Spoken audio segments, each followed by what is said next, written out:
everybody. Welcome into the Couch Potato Sports Show. I forgot to take you out.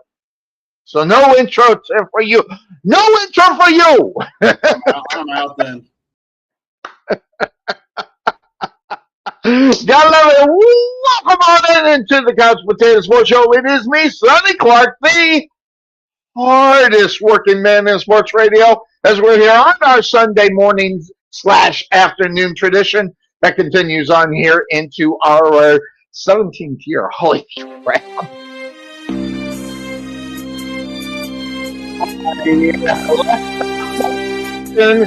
This is what happens when you hand the reins over to somebody who just puts it all together himself. It's the Podfather. Good morning. That's what happens, right? I give you the controls sometimes, and boom, you never know. So, by the way, loaded everything up there a couple of minutes ago.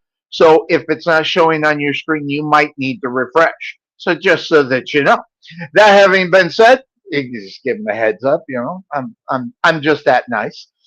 So, boy, I very interesting this week because our lead misfit, that be the Podfather. He provided the pictures for us that we put up and stuff like that. He does a fantastic job. He knows how to do that AI shit. I just put it together. I do it the easy way. He does it the hard way. Probably what his wife has been telling him for the last year. So, but that being said, he does a great job of that. But one of the things that I noticed this week, Podfather, as you were doing your fine job, doing what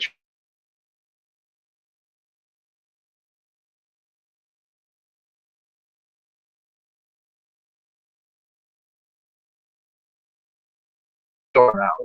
Oh, there we go. I don't know why we're getting this. I mean, holy smoke! It must have been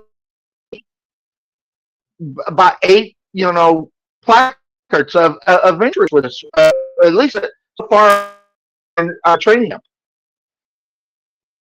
I got nothing what you just said. You were breaking up the entire time. Hold on. I wonder if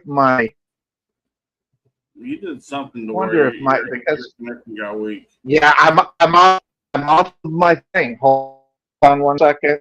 All right. So control of the show.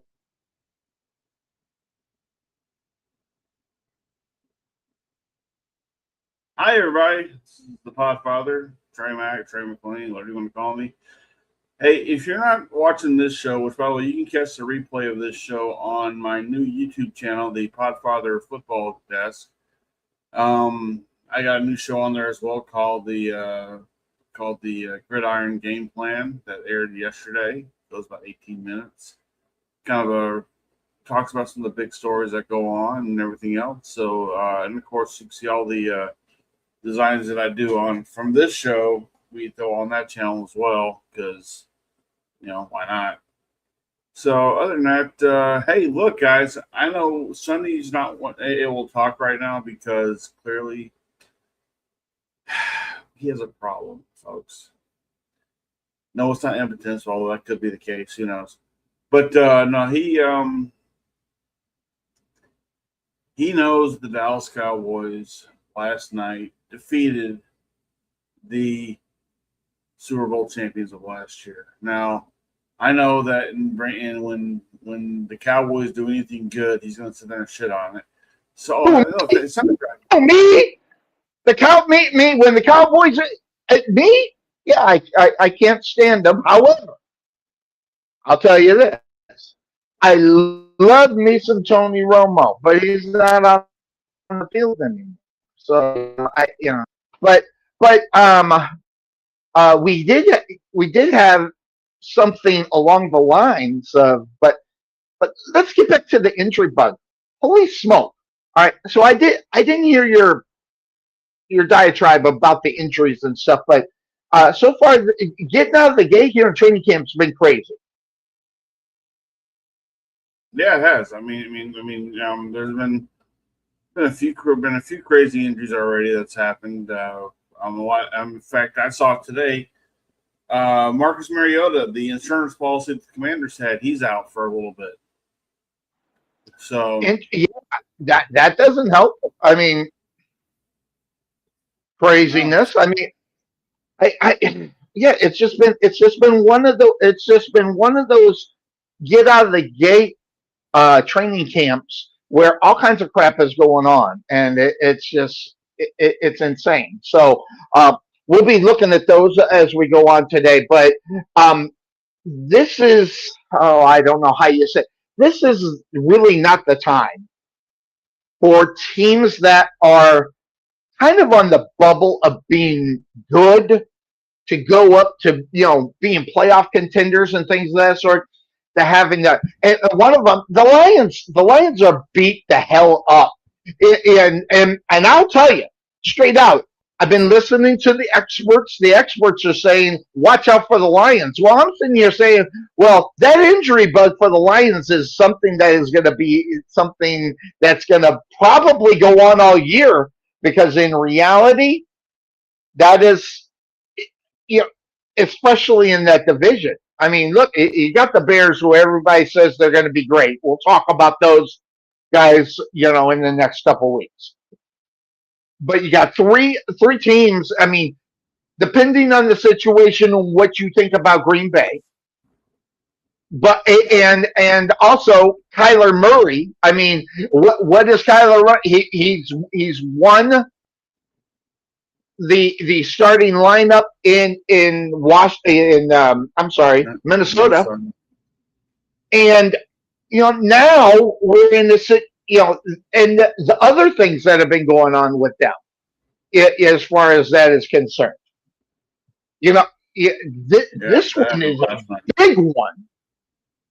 Jamal Adams, and by the way, they don't have any like reports officially yet, but the coaches are saying this is not good. And when the coaches are saying this is not good, they just hadn't released it. That is a huge. Oh my gosh, it's going to be one of those things. And then back into the division with the Lions. Well, wait, is this my injury guy? Yeah, there it is. So he's out, what, 8 to 10 weeks, all yeah, right here within the division of the NFC North. And I'll tell you, I don't know what to think about the AFC or the NFC North, as far as who's going to be where. And that, my friend, I think you can take the couch potato quarter, take the couch potato quarter and just flip it, because wow, it can't even get that. Wow, this is a very interesting. Oh, you can hardly Can see we it. focus on the show? It's so old. It's so old. But anyway, I'm allowed to, and I go out to the right left. But you're making a flip right now, as far as where everything stands, as far as injuries, as far as who's available and who is not in the AFC North right now. The Bears look like they're okay. Not getting really too much out of Green Bay that says that they're going to have a problem, but the Vikings and the Lions, man, it's like a mash unit over there. It's insane. And also, plus the fact yesterday, I threw this one out there. Is Jackson Dart the next Tua, because he went in for his 6th concussion check? 6. What is that for his whole career, or right now, or then he didn't have 6 concussions in training camp, right? No, meaning since he's been in the NFL, Gotcha. He's had 16. He's had 16 concussions. Well, he's had 6 times where he's gone to the concussion tent. I think 4 times they've said that he actually had a concussion. Again, that throws out the Tua thing. Look, according to Jackson Dart, he'll play football the way he's always played since high school. Well, here's the thing. You can't do it at that level, that way. Not as much. Not as much, and especially if you're trying to protect yourself, or for that matter, the team looks at you more as a liability at that point and goes, Good well, point. hey, first of all, that's something you should never say, especially when you're coming up 2 years away from a contract extension. And He's still on that rookie contract, right? he's not a contract, but the thing is, though, is that he needs to shut the hell up and say, look, I'll play within the confines of the system. And, I'll try to protect myself as best I can, but you got to slide. You got to know, you have to know when to take the bumps. It's kind of like in pro wrestling. Don't waste all your shit on a meaningless match. You always got to make it when it matters, right? And I think right now Jackson Dart, he might be having way too much fun doing this, but he's got to look at this more as a business as well for him, because he goes out there and gets one more big hit. It's anybody really. I mean, hell, Pretty much anybody. The guy from the Bills died on the field and got brought back to life. A couple years ago. So and believe me, Jackson Dart, he is riding all of New York on his shoulders, because none of them are here for the Jets. So him and Scattaboo are what's going to make that team work. And there's another one, Scattaboo. But that guy, he likes to run into the fire sometimes. Right. It's like, but then again, he's a running back, so you kind of understand that. But when you're the quarterback, the leader of the team, the guy who makes the calls on the field, the one who's the one where the ball's in your hands 100% of the time on offense. So he needs to just understand this ain't high school football no more. You may have had a lot of fun playing high school football and actually do things to other teams that they couldn't stop you with. And college may have been kind of the same thing because you were just too good for that system. Now you're here with the big boys, where the big money is. And, we talk about the injury right now. And look, I can sit here and I can have so much fun with you and say, hey, the Cowboys beat the champs last night. You don't win the championship in August. Nope. And, is it good to get off to a good start in preseason? Sure. Because I've seen the Cowboys go almost 10 years having meaningless preseason games where we start the season, we go, well, where are they? I'm like, I don't know. I don't know what I've seen. So, and clearly we see the results. They're half and half. I mean, they're 50-50. Go ahead. Last night, their second and third string players played better than the Seattle second and third string players. So they got the win. Good for them. But they did up in Seattle too, for that matter. And by the way, I say all this because the funniest thing I heard when I heard the replay of the game on YouTube was one of the female sports announcers was calling the game, and right when the kickoff happens, says, "There they are, the Seattle Seahawks are defending their Super Bowl championships." I'm like, it's preseason. I'm like, they got to pump it up somehow. I get it, I understand, but you cannot be as an announcer say they're kicking off the season to all of a sudden the end of the game. Well, this game doesn't really count. Yeah. Okay. Yeah. Look. I gave you the graphic of where the hell is he?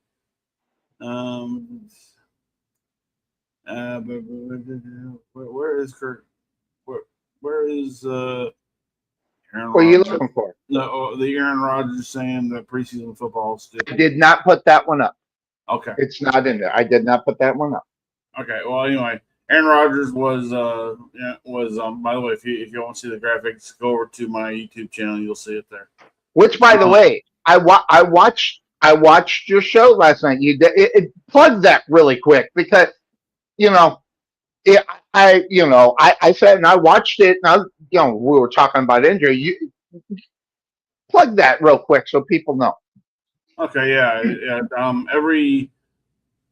Probably every Friday or Saturday, depending on when I want to do it. I'll have a 20-minute little podcast show for YouTube where I don't talk about all the stories, but I do I kind of do a thing where the opening drive, the main story of the show. I do from the sidelines. I do a Ross roulette right now until we do go into sport picks and the game picks, and then of course I do a 2-minute warning where I do a brief 6 minute six stories under 2 minutes, kind of just rapid fire. Basically it's there to kind of show off some of the graphics I do on my channel. By the way, I launched my YouTube channel 8 days ago. I'm already at 33 subscribers. Oh wow! So How'd you lose? How'd you lose? no, it's a different channel. Oh, gotcha. I mean, I started from ground zero. So Gotcha. All right. so Cool. I saw the Potpourri just to see when you have so many niches like I do.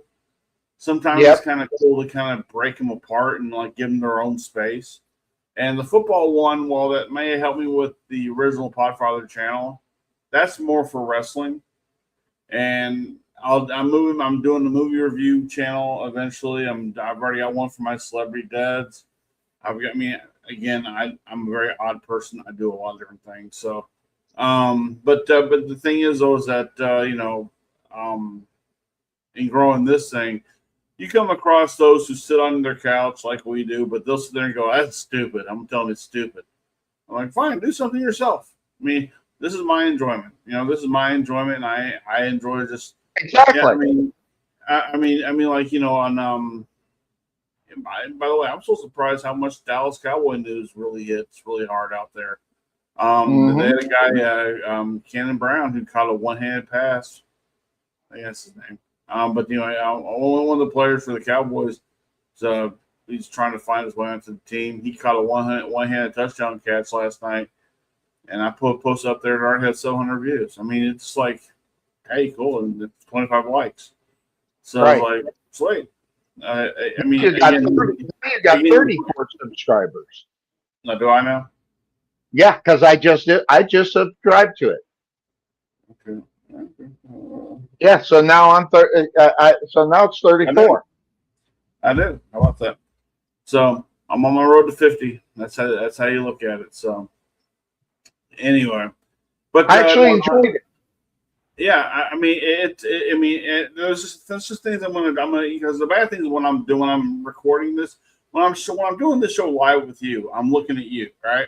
Right. When I'm doing that thing, I'm reading Looking your the entire script, and you see my eyes going, as if this is going on, and like the camera's like right here, and I'm like, and then like ChatGPT will look at it and go, "You look at the camera more." I'm like, I gotta read this shit, and I can't put the camera. I got a tip for you on how you do that. Okay, it's Alt Tab and have your notes right up on the screen, right where your camera is. That way. Yeah, I had my notes too far down, and that's what did it because my camera's like sitting right on top of my screen right here. So right. So put your notes right up at that spot, and you'll be okay. But no, here's what I did. I've been not feeling well, which means my place was a disaster last night. I mean, it's stuff everywhere. I threw on the Podfather in 20 minutes. I had my place all clean. It's real small, so it don't take long. But you actually got me. I was like, you know what? I'll listen to this, and you know what? I got to clean this place up. It looks like hell. So, and I did. I enjoyed it. I watched the whole thing. Interestingly enough, you were talking in there as far as the quarterback in Las Vegas, Marcus Mariota. I don't even think I have. No. Mendoza. Yeah. Mendoza. And the controversy that people are trying to throw out. This is why I hate preseason. Okay? And this is why I hate listening to experts. Because when I do, they say stupid shit like Mark, I'm going to get that. That's going to be a problem for me because they both play for the Raiders. Mendoza, okay, hey, give him. It's preseason, but give him a hand. Congratulations. You normally don't see that in Raider football. That's wonderful. But this guy starting season week 1 has a snowball chance in hell of happening. And it don't even matter if Kirk Cousins sucked it up in his time, which he didn't. He played well.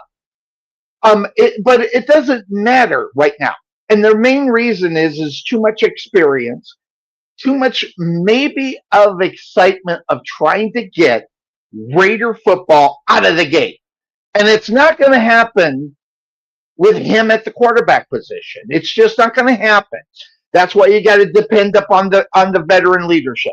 Now, all you got to do is go back to what 2 years ago when Kirk Cousins went over to Atlanta. Boom, boom, boom. Couldn't get it done. And then they bring in the guy. That was last year. If that ends up happening again, you'll see that happening. But if they get out of the gates and they win some football games, Mendoza isn't going to see the field until something is really, really a mess. And Right. whether or not it's going to happen with I will say this: out of all the quarterbacks in the NFL, Mendoza could have. This is the guy that they need, Kirk Cousins, because Kirk Cousins will help. He will help train the guy. He will get him out on the football field. At least being ready. Teaching. Because if you go to Aaron Rodgers, he wasn't helping anybody. Brett Favre, he wasn't helping anybody. These big name guys, they don't want to lose their starting quarterback. So the effort in trying to do that, you're not going to get out of too many other players. So that having been said, look who happened to pop into the green room.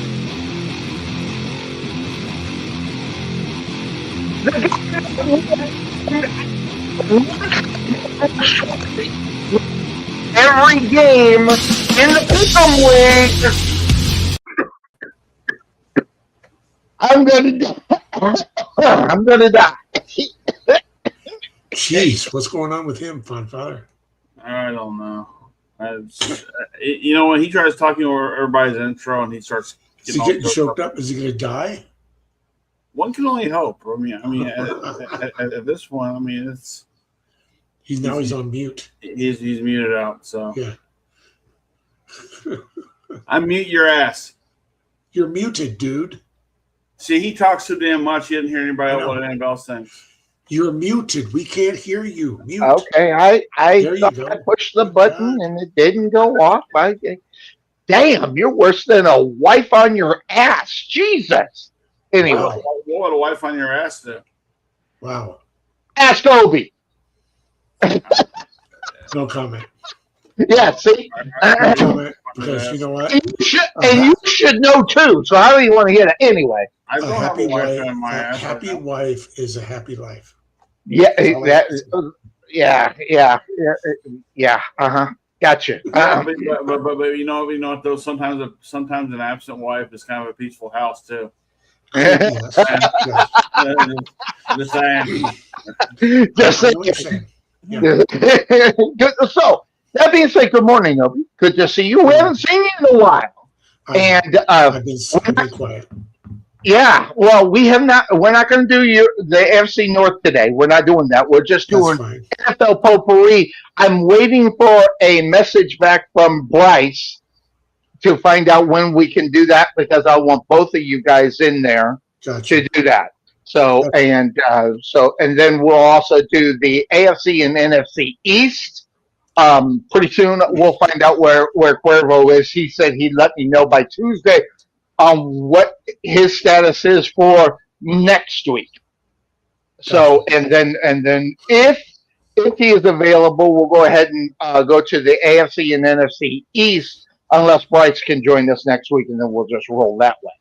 But that gives everybody an idea of what we're doing today. It's just potpourri here and there, So that being said, of course, that's the name of the show. Make sure you catch us 9 to noon during the NFL season. But the question that I have for you is well, I guess it's going to be the biggest question.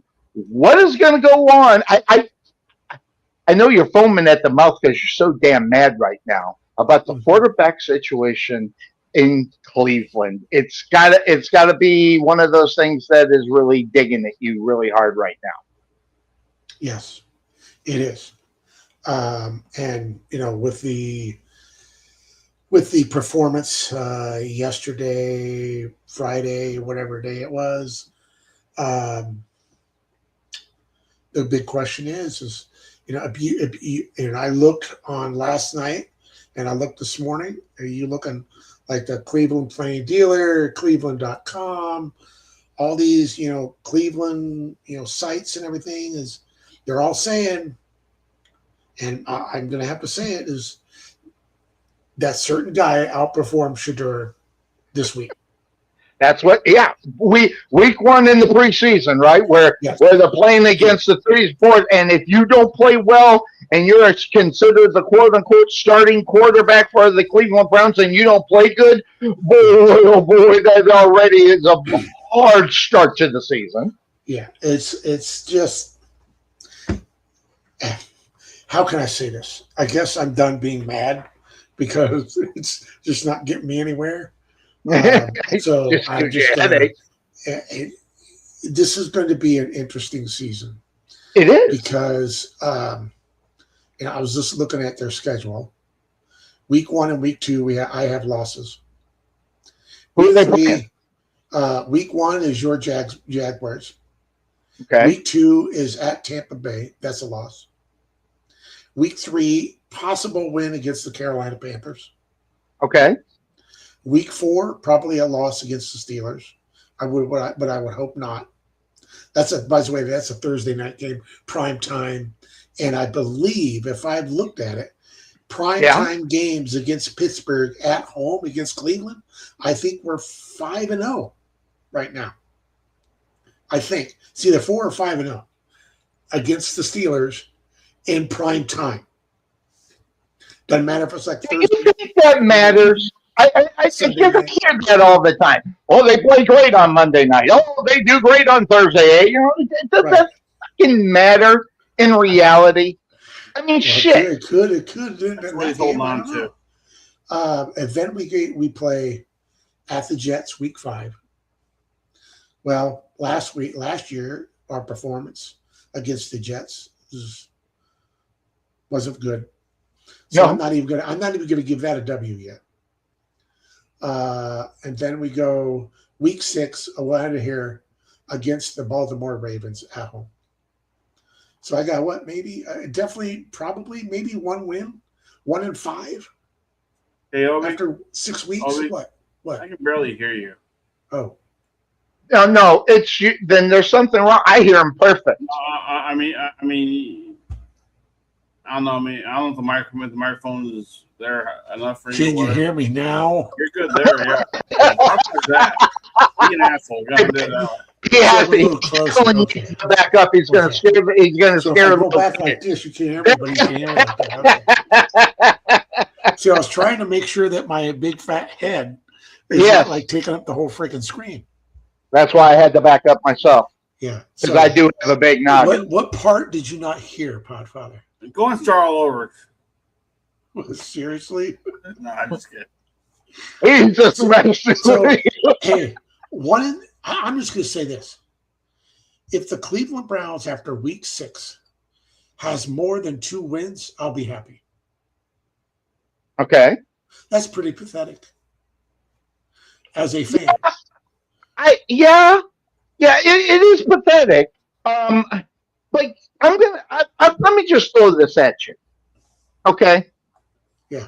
I think the Jaguars, Buccaneers, and Panthers, they're winnable games based upon the new regime in Munkin, which, by the way, that's who I wanted to coach the Jacksonville Jaguars, by the way. That was my pick.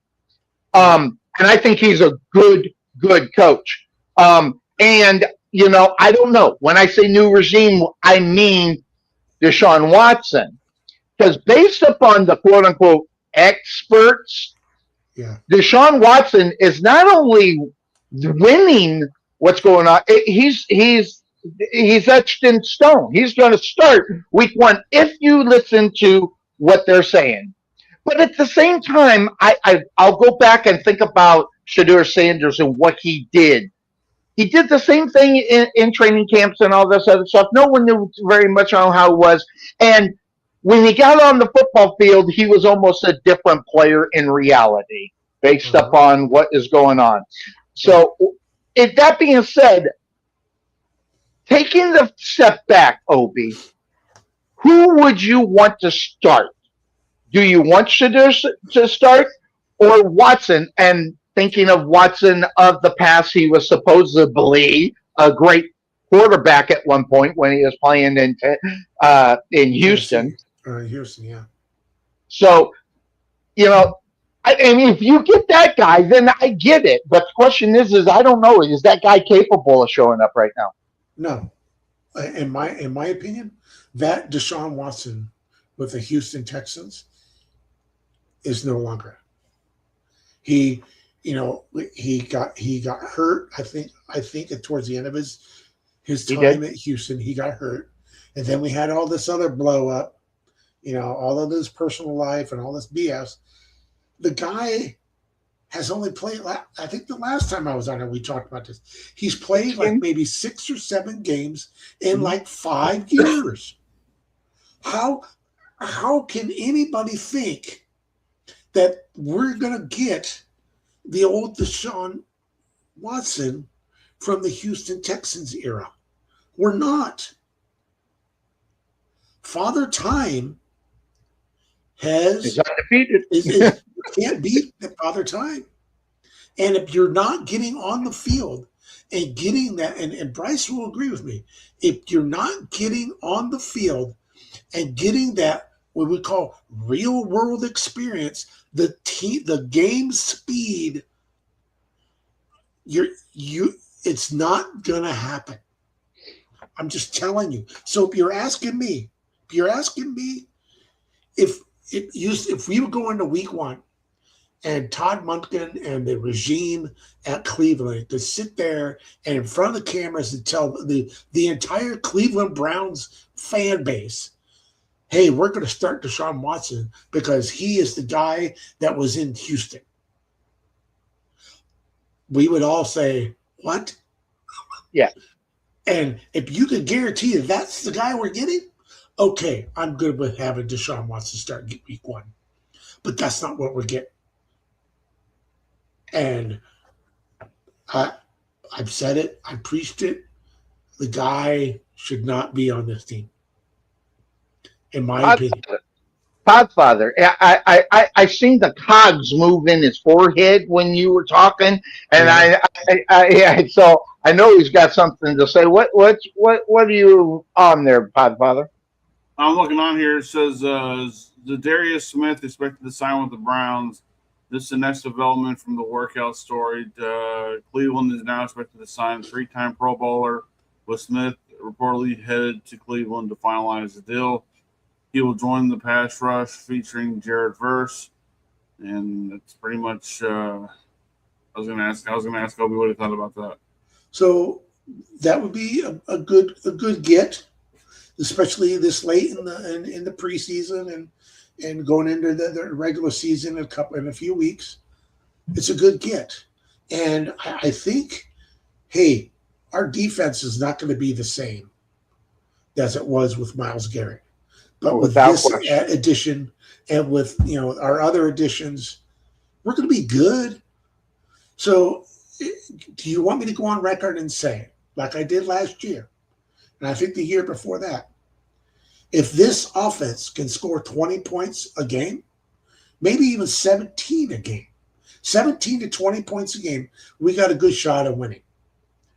If we don't, it's not going to happen. Because of our offense is not constructed and formulated to be a high scoring offense on paper and what we've seen so far. Right. Hey, let's take it this way. Let's look at it this way. If Deshaun Watson, which he will not do, if Deshaun Watson started every game of the regular season this year, I think he might have maybe 3, maybe 4 games of 300 yards passing. That's not enough.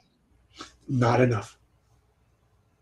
10 of 15, 126 yards, 2 touchdown drives, and Watson's starting shot. Next week, it's Shadir Sanders that gets the start, Uh-huh.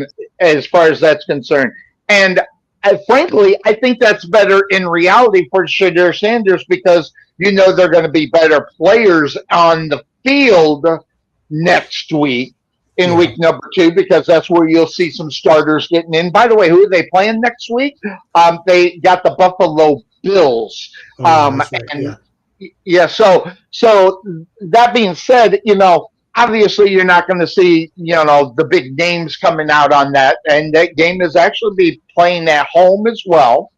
Um, by the way, in a preseason game, I can say you can have some good losses because listen, for 2 drives for Deshaun Watson to be 10 of 15, 126 yards, 2 touchdowns, listen, you can't expect more than that in reality, considering that it's a preseason game. So I think you gotta love. I think you gotta love the fact of so far so good, even though that was a loss. But obviously, one of the things that stood out actually in that game that you guys, your secondary better pick it up because they got burnt. But listen, they got burnt all day Yep. long. And that wasn't even Caleb Williams doing that, which is the sad thing, too, as well. Yeah. Yeah.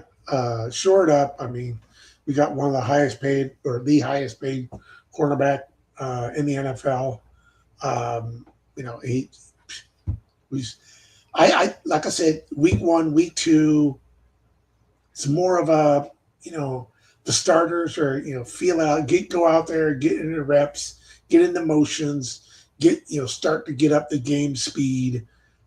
Week 3 or the preseason week 3, we don't really see a lot of the starters because Nope. that's the week that you're giving the guys who are third and fourth string a major opportunity to go on the field and show the coaches what they got. So if you haven't done anything in week 1 and week 2, you're not making the team. Even in Cleveland, you're not making the team. Yes. So But here's a surprise. Yesterday, the Buffalo Bills starting offense was in there for 2 drives. yeah, I love that. And I love that for the fans, and I love Josh that. Allen was taking some hits. Yeah, And the coach was like, "I'm not really happy about that, but maybe he likes that." And that Well, gets him, DJ Moore played good in that game, but he got beat up though. So yeah, didn't he have a twisted ankle or something? Yeah. after showboating at the end, which, by the way, I bet you, and this is just me, I bet you Cuervo's pretty happy about that part of it. I'm sure he is. So I don't know. So Well, I do have a question for you guys after we move on from my Browns. Just an open-ended question. It was a conversation that I had with my niece's husband. He's a huge Bronco fan. So we went out to dinner this week, and I asked him. I said, "So, first 5 games of the year, what do you think you guys are going to do?" And he's like, "We're just rattling. Oh, we're going to go 5-0." I said, "You are, huh?" Well, let's look at their schedule. Are you ready? Week 1 at Kansas City. yeah, That could happen. Week 2 at home against the Jacksonville Jaguars. That could happen. What? I said it could happen. Okay. Week 3 at home against the Rams. That's a loss. That could happen. Week 4 at Santa Clara against the 49ers. That can happen. By then, the Niners, half the team might be hurt. Week 5 at the Chargers. Don't trust them. Week 6 at home against the Seahawks. Seahawks lost last night to the Cowboys. well, preseason. It's preseason. Come on. But here's the thing. If ESPN announcer are going to tell me that, hey, the NFL, the Seahawks are defending their championship tonight, I'm like, okay, it's preseason. Then I'm going to say that the game matters. Yeah. So what do you guys think about that schedule? It's rough. Well, it's rough, but Podfather, we talk about this all the time. If you're a good football team, which, by the way, the experts say that the Broncos are, right? Right. They should win those games. In reality, I got them win their division. So yeah, I mean, if anything, out of those 6 games, 4-2 is possible. Okay, 4-2. All right. Now, I do think the most important thing is they got to beat the divisional games. One being Cleveland, the other one being the Chargers, not Cleveland. No, one being the Chiefs, and the Chiefs. Mm-hmm.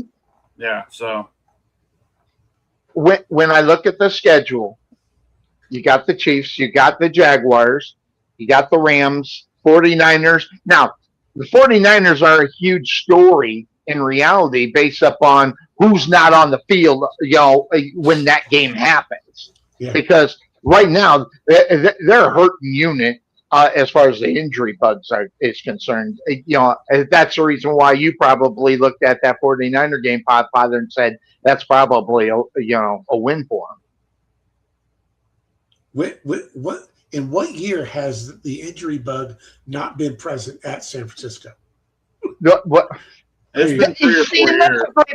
That's a great point, but they figure out how to win. We were talking about that last week. Yeah. We were talking about that. How this team, it's almost like the mirage of the Green Bay Packers next man up, and I say mirage because that really didn't, it only happened for one season. They're living on it like 30, but yeah, there you go. You got the, a main focus of that offense that's going to make a difference. So I'll tell you, it is a rough situation in San Francisco because San Francisco is, right now. This was last week, but still, everybody on that list except Jordan James, he was back in the lineup. These are all still people that have got the problems in San Francisco as far as injuries are concerned. So I do love that you still have the head coach on there. Yeah. Hey, listen, I'm telling you right now, and I don't know, Opie hasn't heard my diatribe on it. I think that's actually a big loss for them in reality, as far as what he's going to be, his condition for the rest of the season. Because if he's got that huge concussion that everybody's talking about and everything, and he's going to have to, as the Podfather said, depend upon his assistant coaches. But I don't know, when you look at what they've done, how they have done it, at least offensively, okay, that's all Kyle Shanahan, not the assistant coach. It's coaching and depth. Okay, I have a question. If he makes a really bad coaching decision on the sideline, do they put him in a concussion tent and then test him out? Possibly. Maybe. But maybe.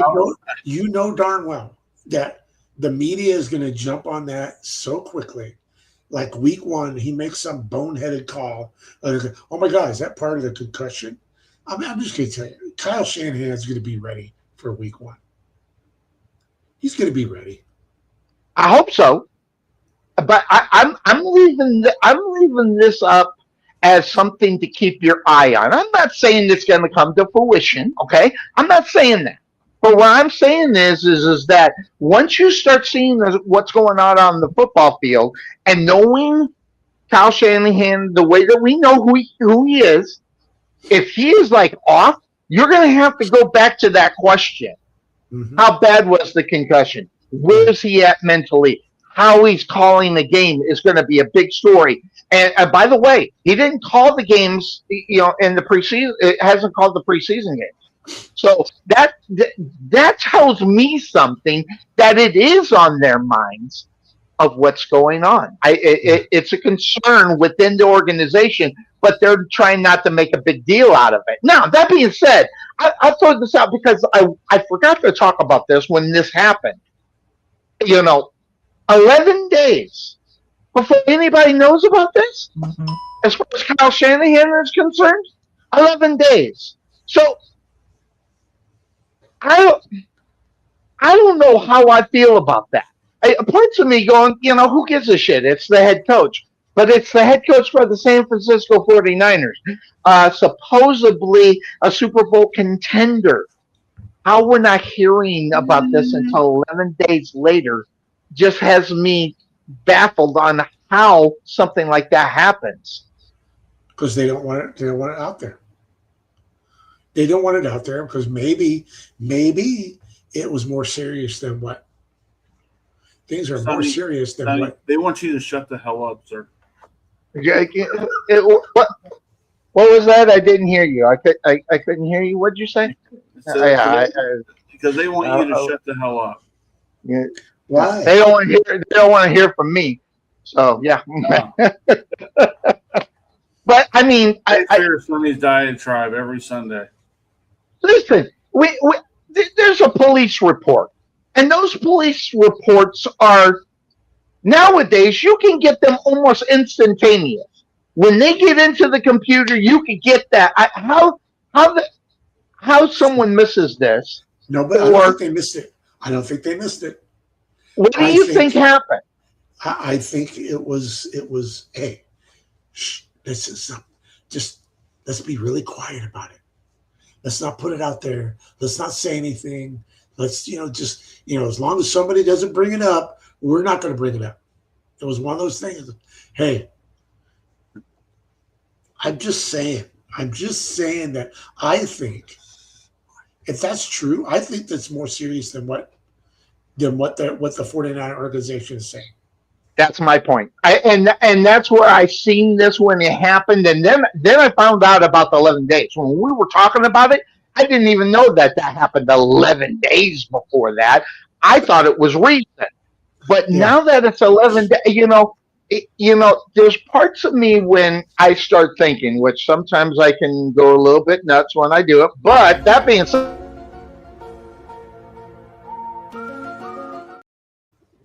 something might be going on that they don't want you to know about. Go ahead, Father. Yeah. That's something that they don't want out there, and there's a reason why it's there. And that's the scary part. When I look and I see, and everybody poo-pooed my idea, by the way, when I made mention that this could be a problem.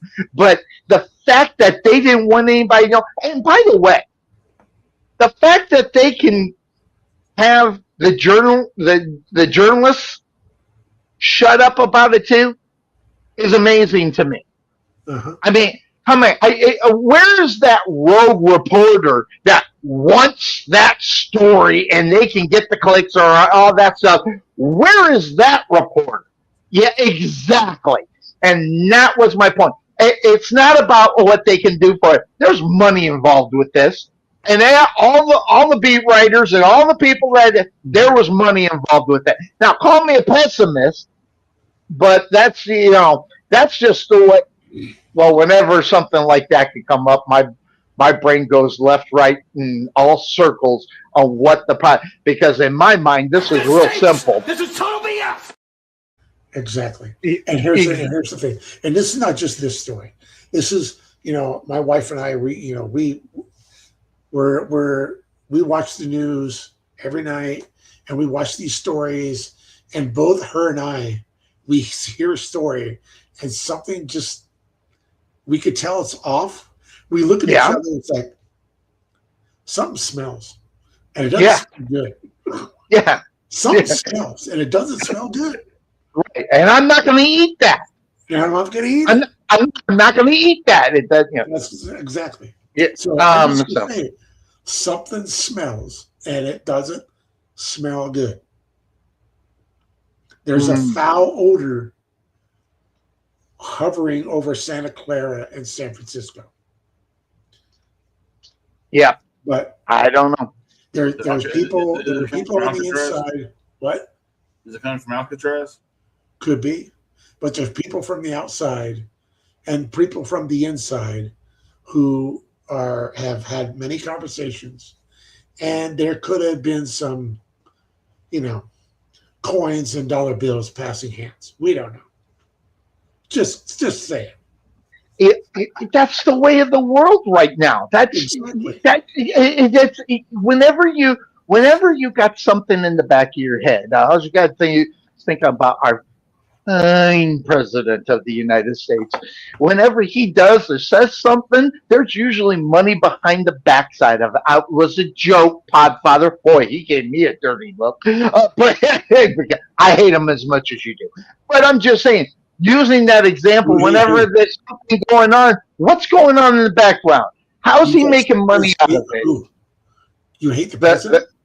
Oh God, I'm not a fan. The Dingleberry, the guy who sits there and yaks out of both sides of his mouth, and you can't believe. It's so incredibly. There's so much money going on that it's all seems to care about, right? We're so much more rich now than we were yesterday.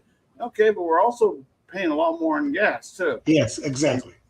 But he doesn't care because guess what? No. He's not paying the gas. He's not. By the way, Podfather, I want you to check the private chat for me real quick because I just sent you a message. That being said, get president out of it. San Francisco, I put them in second place within this division in our last show because of the consistent, winning football games, even though the injuries have been, crazy. For the last 3 years, you're right, Obi. So that being said, where do you think San Francisco would be, as far as that division is concerned? Where do you think that they will end up? I think they'll end up thinking here. I think they're going to probably they'll be behind Seattle. I think Seattle is king in that division right now. What are you doing? My mouse. I hit the mouse. Your mouse. Your mouse. Yeah, I'm moving my mouse around, but I don't know. It's this guy. It's this guy. See, I gave him reins and stuff. Now I'm all mad. Every time I'm looking, I'm trying to do something. I'm just like, so. Anyway, I don't know. Yeah, second place. Second place. Unless the injuries become just too much to overcome. So we got women in the division? I'm sorry. Wait. We're talking the Rams, Seattle, 49ers, and Cardinals, right? Right. No, right. Third place. Third place. Third place. There you go.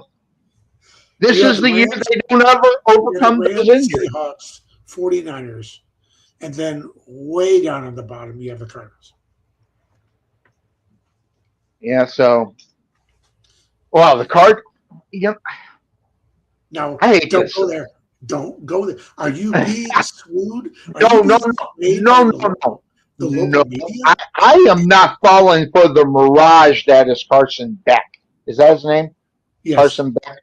Yes. I'm not falling for a mirage in week number 1 of the preseason, thinking he's the second coming. But that being said, they got rid of Kyler. He's on his way. I got to hear what you think about Kyler Murray in Minnesota. Kyler Murray winning the job over J.J. McCarthy. That wasn't hard to do.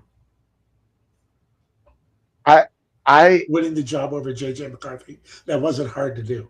But I'm going to tell you, Minnesota, that you want to talk about a mirage and them drinking the Kyler Kool-Aid? Please. Kyler Kool-Aid is not the answer for that team. They're going to realize this. Baby. They're going to realize this. I'm just telling you. Kyler is all about Kyler. That's all I'm going to say. Well, I think there was even some injuries up on that offensive line for the Vikings. So I you know, well, this is bad enough, It right? is I horrendous. mean, when you see that kind of thing, and then Kyler wins the starting job, but I think there was also a placard that don't have is I think there's an injury to a main player on the offensive line, which in turn does not help Kyler Murray either. But because here's the thing, I'm taller than Kyler Murray. Yep. Following on a bandwagon with it being Kyler Murray. Listen, you can only fake bullshit, okay, for so long before you go, man, that still stinks. Yep. Exactly. That still stinks. And if you're just going to flush a Kyler Murray from Arizona to Minnesota, anybody who thinks that this is the second coming, which, by the way, I thought they're loving it. They think it's great and everything else. Mm-hmm. And what are we going to do with J.J. McCarthy? I got news for you. You better keep him because if he has any talent, he's got the coach that can help him get better, even though, listen, he hasn't been great, right? But most of the time he's been injured. Okay, so outside of that, having the consistent coach in your ear, play on the field, and things of that sort, that doesn't help J.J. McCarthy become a good quarterback. So J.J. McCarthy is going to have to listen. I'll tell you right now, there's lots of rumors of J.J. McCarthy going where? J.J. McCarthy going to the Chargers because guess who was his coach at Michigan? The lead cheater. The lead cheater. By the way, I don't believe him at all. Who? What? Harbaugh? Harbaugh is the lion sack of shit. I can smell him all the way over here. Okay, and that's my guy, right? I mean, he is so full of crap.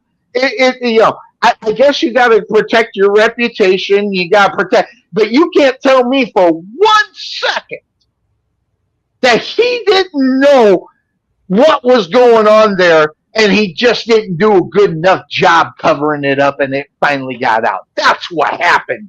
He got out before he was going to get in trouble. Oh, well, who does that remind you of? Somebody down there. I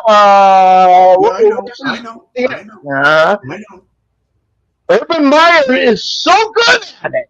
He even took an NFL job to get out of it, and which, by the way, fell on his face. It went by Jacksonville Jaguar. But that being said, fell on the bar stool. Yeah, something like that. All right, Podfuck. Question. Are you sleeping? No, he's thinking. That scares me when he starts thinking. Yeah. All right, we all know week 1 of the preseason. I don't know if you had the opportunity to catch the game or at least the highlights or what you know.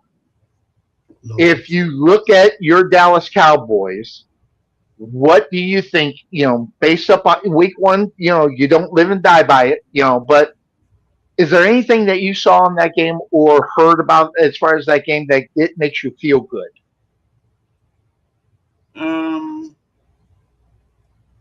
Well, like I said, their second and third stringers look better than the other teams, which doesn't say much because everybody's kind of going.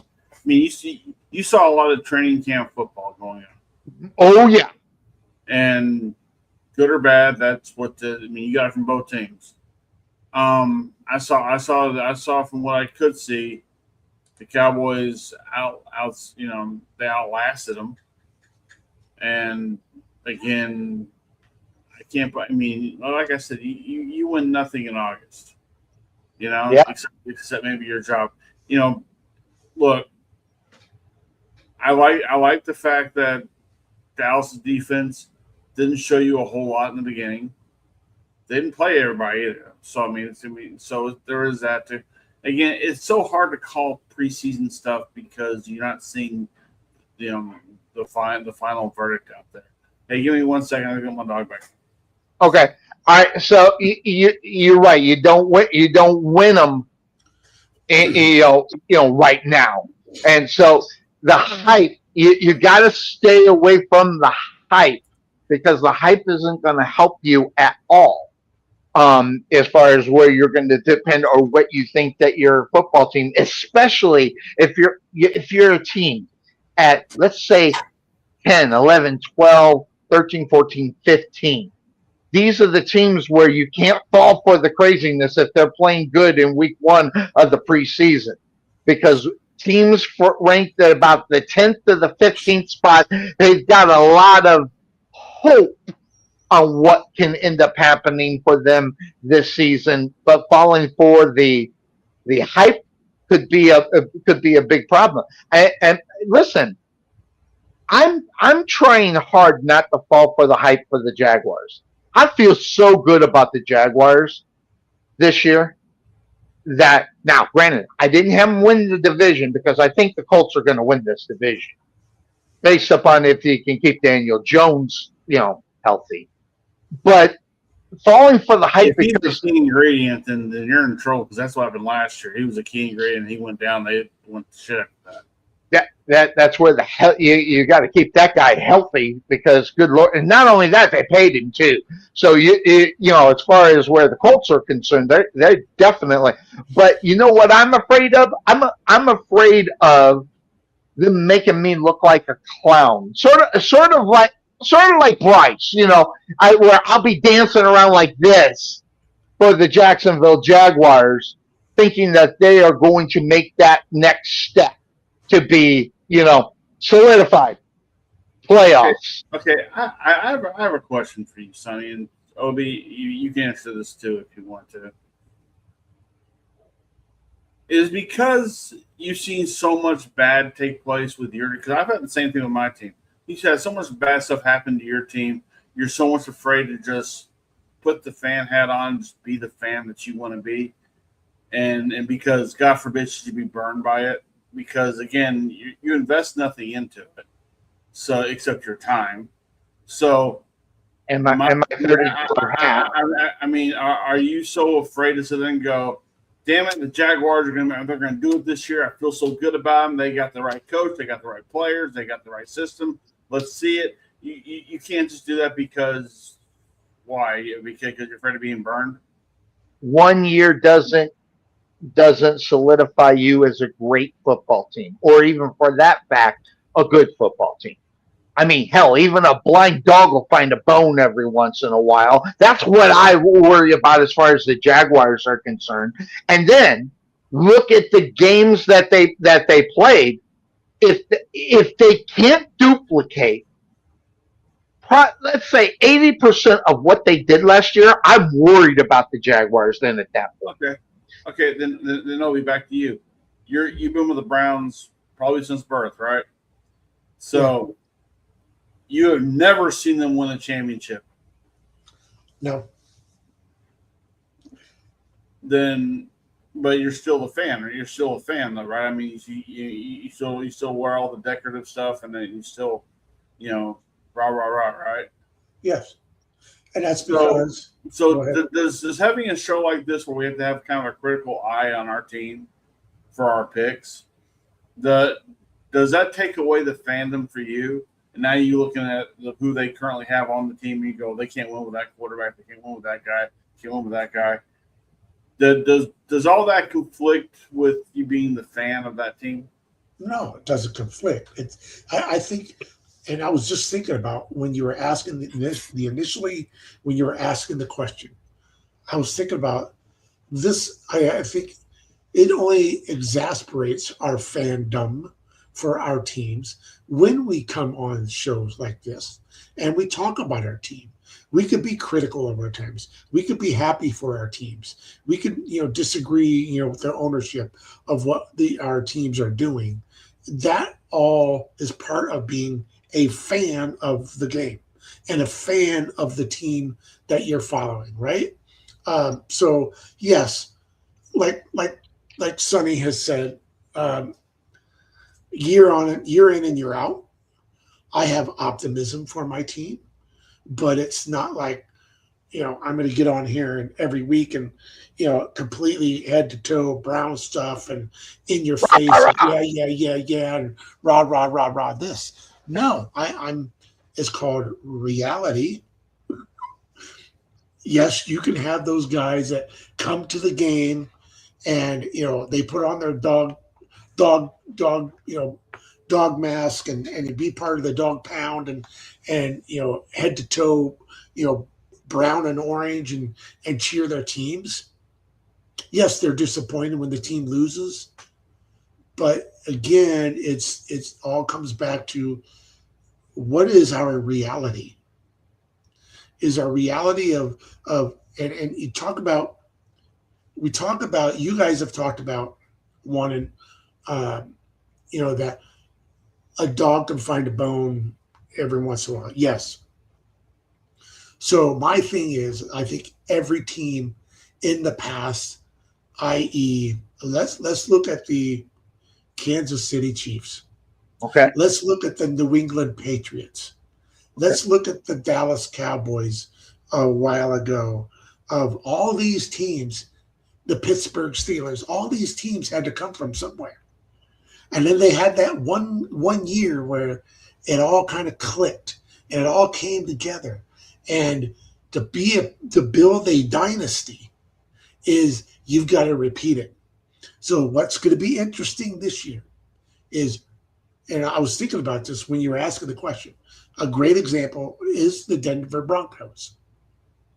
They had a great season last year. Their expectations are high among the fans. And, the experts are picking them, to be one of the, elite teams of the NFL. With that schedule now, can they come back and can they repeat? Can they repeat their performances from last year? If so, then you got something. And I go back to, there was a quote in a movie, Major Leagues, where the coach says, you win one game, you won one game. You win two, hey, that's great. You win three, now you got a winning streak. Was that Major League? Yeah, that was Major Leagues, wasn't it? Yes. It wasn't Bull Durham? No, I don't think it was. Yeah, it was. What? I think it was Bull Durham. I think it was. Well, I'll have to look that up, and I'll let you guys know. But anyway. No. Get your point. It was Major League. I think it was Major League too. Yes, because remember the owner was going to sell them. Oh, 2. That's right. It was in 2. You're right. Yeah. So anyway, so it's all about being a fan. I think it's also were you born into this? Hey, my mom didn't really care about football, but my dad, he was a Green Bay Packer fan. So why am I not a Green Bay Packer fan? Well, because we didn't get Green Bay Packer games. And where I grew up, we got back in the day Browns on TV every Sunday. Or if you didn't want to follow the Cleveland Browns, you could listen to the Detroit Lion games on the radio. Yeah, but the thing is, your dad saw success with the Packers, though. You have never seen success with the Browns. No, I mean, there was a few years in the late 80s where we got to the AFC Championship game. A couple of times, actually. Yeah. And we lost to Denver. Yeah. Yep. So with the fumble. Oh, yeah, the fumble. First it was the drive, and then it was the fumble. And the fumble, yeah. So we were there. I mean, we were close. We were there. But we can't get over that hump. And so, yes, for God, since then, it's been 30 years? I mean, we have been the laughing stock of the NFL, the mistake by the lake, whatever. I have no room to talk either. I've got a team with a 30-year drought, so I get it. Okay, so you ask me, why are we fans? This is why we're fans. One, we like the sport, right? And 2, we got a team that we follow. But see, I get why we're fans, but does doing a show like this take away from our fandom? No, Not to me, it We're ends too up. critical. It just increases because I can come on week after week and even though my team sucks, I can still talk trash to you guys and Bryce Butler, and it just I come on and I enjoy it, and I come on and I like to poke the bear, as you would say, no pun intended, poking Cuervo, and Which, by the way, you guys lost to last night, was something it? I don't understand why he likes the Jaguars. I don't understand why. I don't know. He's from Michigan. I don't know why. Whatever. Well, I'll tell you the reason why I'm a Jaguar fan. Yes. Okay. This was the time when they came into the league. Okay. All right. Yeah. When it was 95, 96. Yeah, it was somewhere around that. Yeah, something like that. 90s. And I was sick of the Bears. Okay, I'm a Bear fan. I mean, I'm Chicago. I'm a Bear fan. But I'm just sick of it. Yeah, okay. They win the Super Bowl, but after that, what did they do? They shit the bed all the time. And the history of the Bears is shitting the bed all the time. Now, I'm not saying that the Jacksonville Jaguars haven't been shitting the bed. They've been doing that almost their whole existence outside of 4 seasons. That having been said, I just wanted something new. I'm still a closet Bear fan. I got a couple Bear shirts in my closet right now. But I wanted to pick a team, and I had a friend of mine where we're both sick of our teams, and I chose the Jaguars. He chose the Panthers. I don't know which one's better. The Jaguars started off better, which so I've and kind of but really we haven't seen much of the Panthers in reality. Super Bowl, though. Imagine what? The Panthers have been to a Super Bowl, though. Well, that's true. The Jaguars been to the AFC Championship game. Okay, one's been to the Super Bowl, one's in the championship game. And a good run into the third round after they got the wild card, the division, and they lost in the division. But still, it's not. But that being said, of course, that's the name of this show. Obi, what? Your team loses your franchise this off season. This is what you lost. How you doing? I'm just happy that I'm healthy playing football in November. I'm glad to see it for you too. I just need you to stop tipping me if you don't mind. No. Dude, your 5-sack game is crazy. Keep going, man. It's fun to watch. Please don't break the record today. But Okay. I'll tell Brock to give you 1. Maybe 2. Here comes Miles. He got him!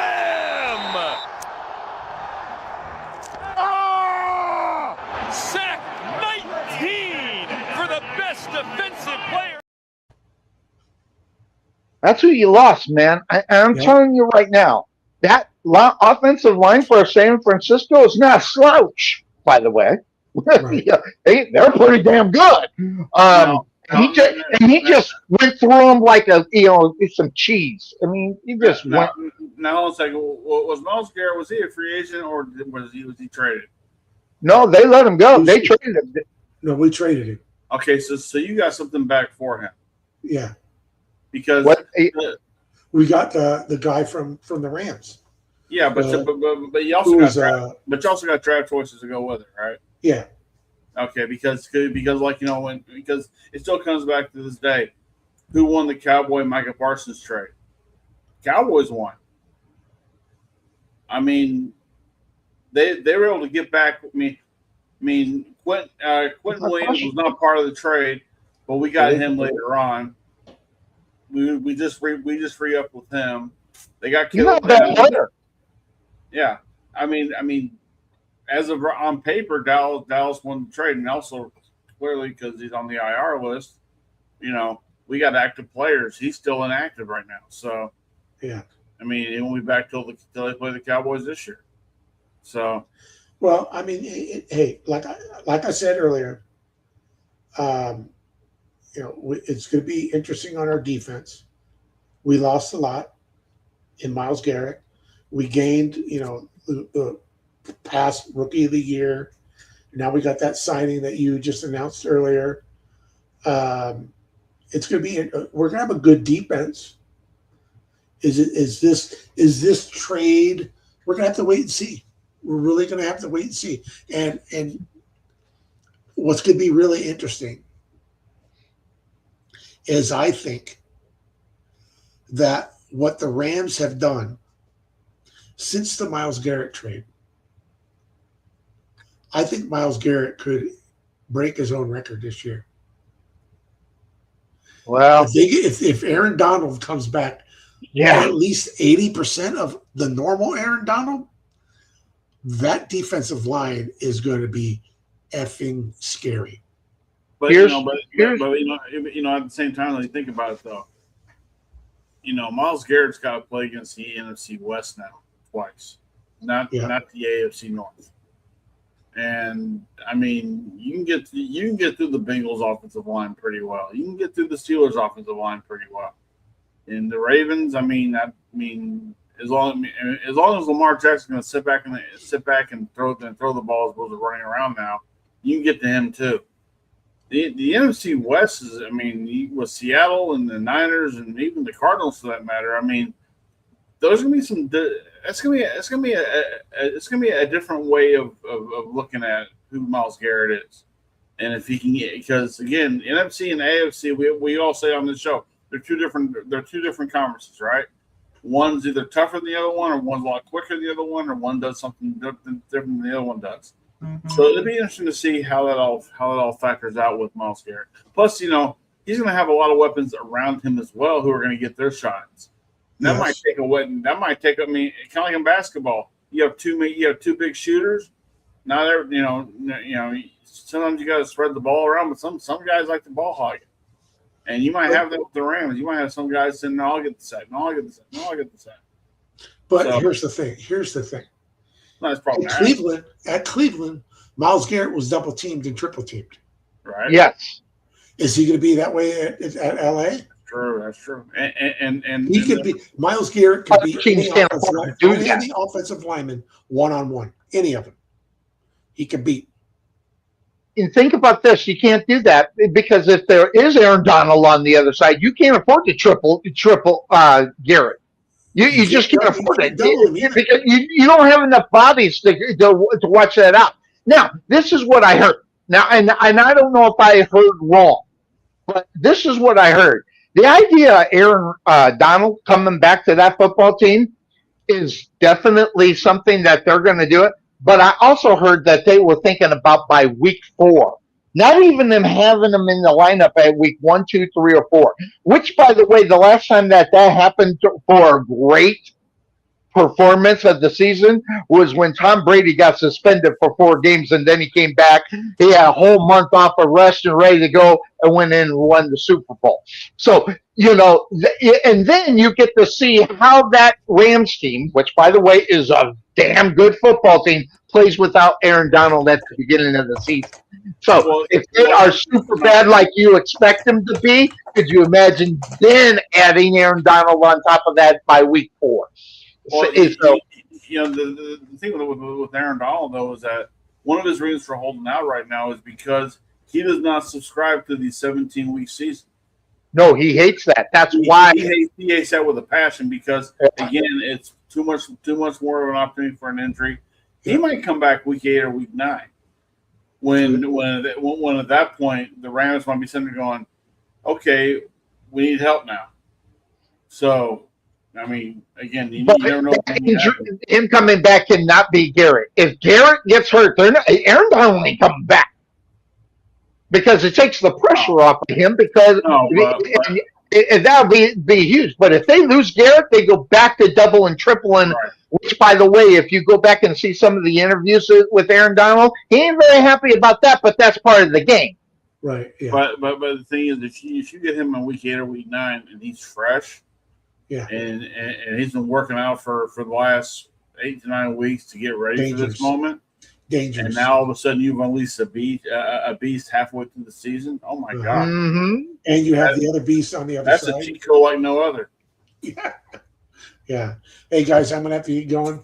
Yep. All right. I just saw your message there, Opie. It's good to see you. I'll let you know when Bryce can be in and get it.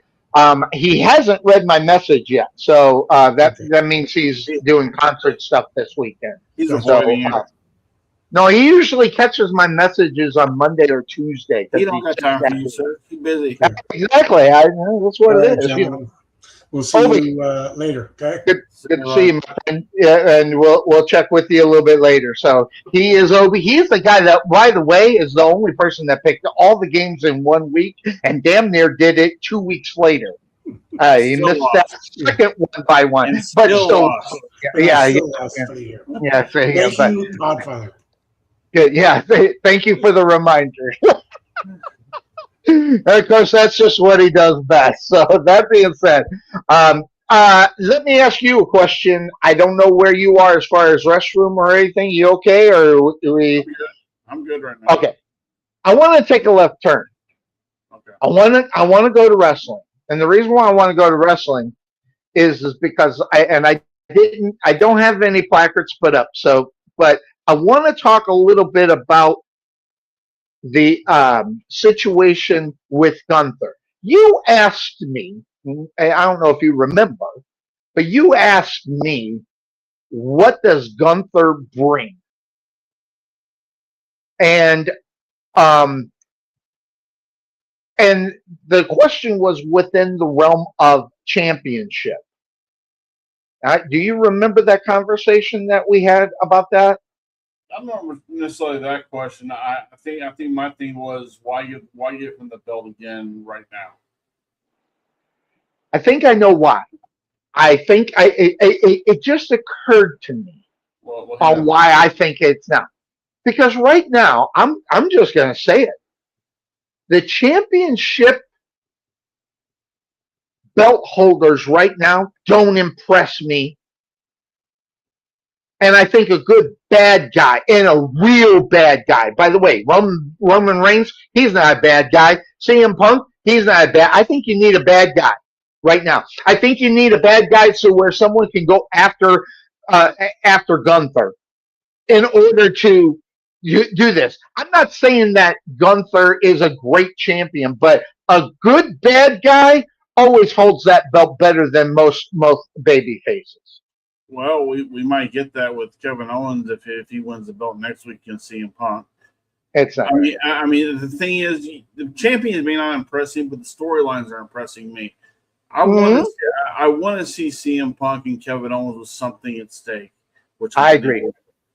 Roman Reigns, look, I mean, okay, Conrad Thompson came out weeks ago and said that he ain't that impressed with Roman Reigns anymore, and that he's kind of John Cena him, and and the whole, he's being thrusted down our throats, yeah. Is he? Well, let me finish. But here's the thing. Think about the matches we've gotten with him as champion. WrestleMania main event with him and CM Punk, who is the other champion, was phenomenal. Probably one of the best matches you'll ever see. Him versus it was Seth Rollins at SummerSlam recently. Great Spectacular. Match. Again, you may not like the guy as a champion, but you can't argue the main event status that he's given you and the kind of matches he's given you. So, kind of like with the John Cena thing. You may not like him as your champion back then, but he delivered.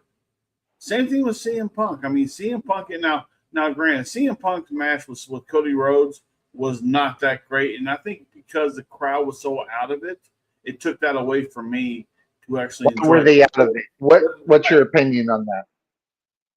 What? I was telling you that and you interrupted me. What? Well, no, I hold on. See, one thing you're going to have to understand about my interruptions is usually to carry on something, even though I so would, my just so that you know. Just so that you know. No. I mean, paying attention. I mean, look. The only thing I know is that I dozed off during the match. I woke up and I found that Randy Orton interfered in the match. I'm like, holy shit, which probably made the match better. But it also furthered it along because again, Cody does not need the belt right now. Cody does not need the title. Randy Orton will be great, but here's the thing: Randy is so beloved. He's kind of got that Steve Austin vibe going on with him right now. You know, I would agree with the you. crowd loves. I mean, he's so evil, and they need more. Kind of like Liv. You love to hate her, but you hate that you love her. It's kind of that whole thing. Do we really hate Liv Morgan? I'm in love. I am too. I mean, but I'm in love. I, thing is, she's such a perfect heel that she plays it to a T, and I think it's brilliant for her. I mean, she's farther ahead than she should be. and But by the way, her background of her life, I'm so glad she's getting what she's getting right, now because it's just a great backstory up on top right. of it. But I did, but like I mean, CM Punk and Cody Rhodes, I think they did enough to not want to have that match at WrestleMania next year. Now they still might get there, but I think they saw enough of sitting there going, "This didn't work." One of us has to be a heel. One of us has to have a burning desire to become champion, and one has the burning desire to stay champion. We didn't have that in this match. We just had, No. hey, may the best man win, and nobody cared. And I think that's what took it away from me. While I enjoyed the idea of seeing those two finally lock up in a match, I was disappointed once they walked up. And sometimes when you're watching a match and you're just kind of just watching and you come back at your phone. Sort of like what you do on the show. When the match becomes that, then I'm like, this didn't work out for this. In the old Hulk Hogan sense, that doesn't work for me, brother. I mean, it is what it is, right? But Yeah. again, look, I love CM Punk as a champion. I don't mind Roman Reigns because again, Roman might be holding that belt until Oba gets it. Then, if you turn Oba heel and have him side with Paul Heyman, there's your heel. You want a spoiler? I was just thinking a couple of weeks ago when we were talking about Solo. Solo is becoming one of my favorite guys. I never used to like him, but now, like you said, they gave him a personality now. Dude, And boy, is he selling the shit out of that. Dude, he's reminding me so much of The Rock right now, back when The Rock was with the Nation. Oh my God. I mean, he's entertaining. Yes. He found his place as a babyface. I never thought I'd see that with him. And again, he's making, he's turned the Usos heel. Yeah. He has really turned the Usos heel. And that's great in reality. Yeah. So, and which, by the way, that should help turn Roman into a heel. Because Roman living in the shades of gray area doesn't work for me at all. I think I agree with you. I think this bloodline is something that I'm not a great big fan of what I used to be when they were really on top of their game. Now I know Zilla Fatu made his debut at NXT this past week, and there are those people close to me like Michael McCurdy who sit there and go, "That didn't impress me." I'm like, he didn't give you everything. I'm sorry. He was there for 3 moves and that was it. And he had an impact. May not have met your standards, which, by the way, is weird because Michael McCurdy never once wrestled in a match. But, again, they gave us a taste of it. Now, next week, we'll get another taste of it, maybe. Or they might hold off a week. Who knows? I mean, you've got to keep the crowd wanting more. And this is where I think the Usos really shit the bed earlier in their career. They would throw everything out, including the kitchen sink, on a regular match. Then when it came to a pay-per-view event, they do the same damn thing. I'm like, well, I saw this on Monday. Why would I care to see this on Sunday? And, so I like that they're kind of getting away from that, and they're giving you bits and pieces of who they are. So when you get to the WrestleManias or the SummerSlams or whatever, you're getting everything in the kitchen sink thrown at you, just so you can make that match matter. Again, it's from my perspective, but I don't have any problem with Zilla Fatu coming out there and let him wreck Will Havoc or NXT. Don't call him to the main roster just yet. You know, I mean, let's see what he can do over there on the second tier program before we bring him to the first tiers. So, just me. So what do you think about CM Punk? I think he went and did like a house show with NXT. I don't know if and I might be incorrect, Well, but I think he's doing NXT. He's going to NXT this Tuesday. okay. And going to be on their live show because I know Roman's doing it as well. Not for this week, but he's going. And I think they're trying to mix the champions up with the AAA promotion with NXT to kind of get some more eyes on them. And, Yeah. And I get it. I get it because again, for one thing, CM Punk's going to be an NXT trainer here down the road. There's no doubt about it. I mean, Shawn Michaels can't do that forever. So if you bring in CM Punk, sit there and kind of, let him be the Shawn Michaels of that's coming up. Because remember, people on this roster right now, a lot of them took cues from CM Punk when he was there 10 years ago. And now they're finding their voice. Now they're finding their place. Back when he was looking for his place back in the day. So I can see where he's very valuable for the promotion to go down there once his in-ring stuff is done. But at the same time, just go down there, have some fun, pick, I mean, it's, I've done wrestling seminars before. It's like being a part of a wrestling seminar, Maybe I mean, for a lot of guys, they'll spend the $40 to sit there and do a few moves, and that's it, and they think it's worth it. This is a chance to pick the mind of a guy who can deliver a promo that is better than most people on the roster. So, I mean, with Dusty Rhodes no longer being there, why not go to CM Punk and ask him to cut it and then learn how to cut a promo? Yeah. Good. Shawn Michaels was not the best promo in the world. He was good, but he wasn't the best. I mean, the people around him. He sure was entertaining. He was entertaining, but the thing is, Shawn Michaels was the best in-ring performer. Yeah. But when it came down to delivering, cutting a promo, he wasn't edge of your seat. He was close, but he wasn't Stone Cold Steve Austin. He wasn't The Rock. He didn't have the audience in the palm of his hands. The dynamic of a Rock, or he didn't have that dynamic, that thing that pushed out where you wanted to buy into what they were saying so much. Like you said, The Rock was probably the best at that in reality, where they just drug you in. Well, I mean, this is where I'm enjoying CM Punk and Kevin Owens because both of them cut promos. Both of them are great at cutting promos. And I'm kind of afraid the match might suck. But the thing is, though, is that we're getting good TV without them even touching each other right now. Right. So, we build to that for next week, or on next Friday when they're in Toronto, and where I don't think Punk's going to win the belt. Not Punk. I don't think Owens is going to win the belt because I think it'll have to be something that's going to linger on. I think Sammy gets involved in somehow, some way, because Sammy always finds a way to get. He's like Charlotte Flair. He gets shoehorned into big matches somehow. I love it.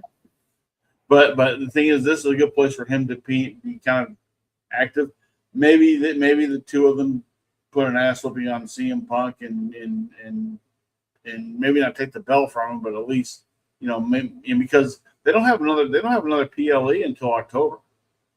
It's really? not till Money in the Bank.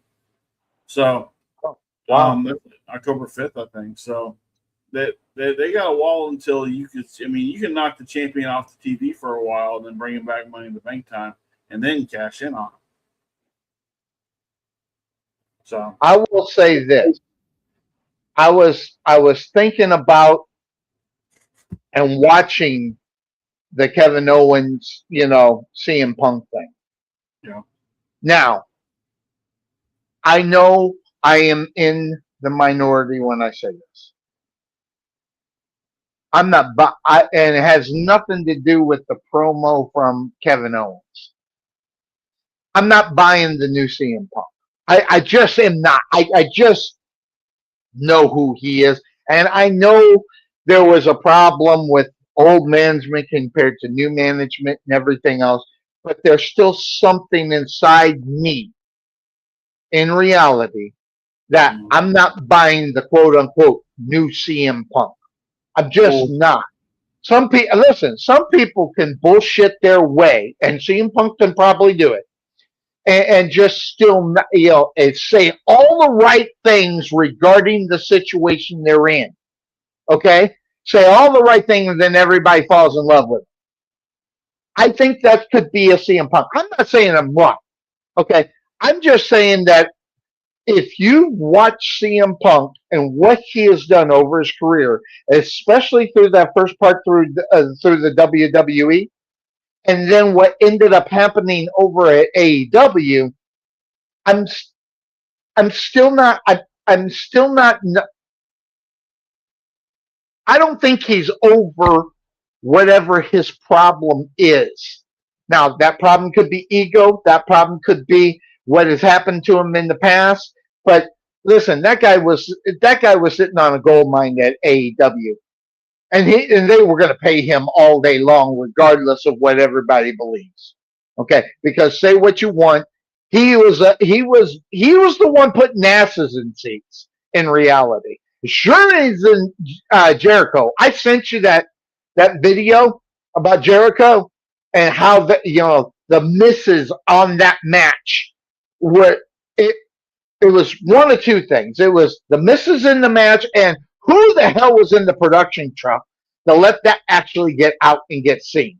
So there's a lot of things going on, but I will tell you that, you know, I think if CM Punk is going to be that trainer that you want to be, if he gets there and does that, I will say I was sorry. I'll say I was wrong about CM Punk.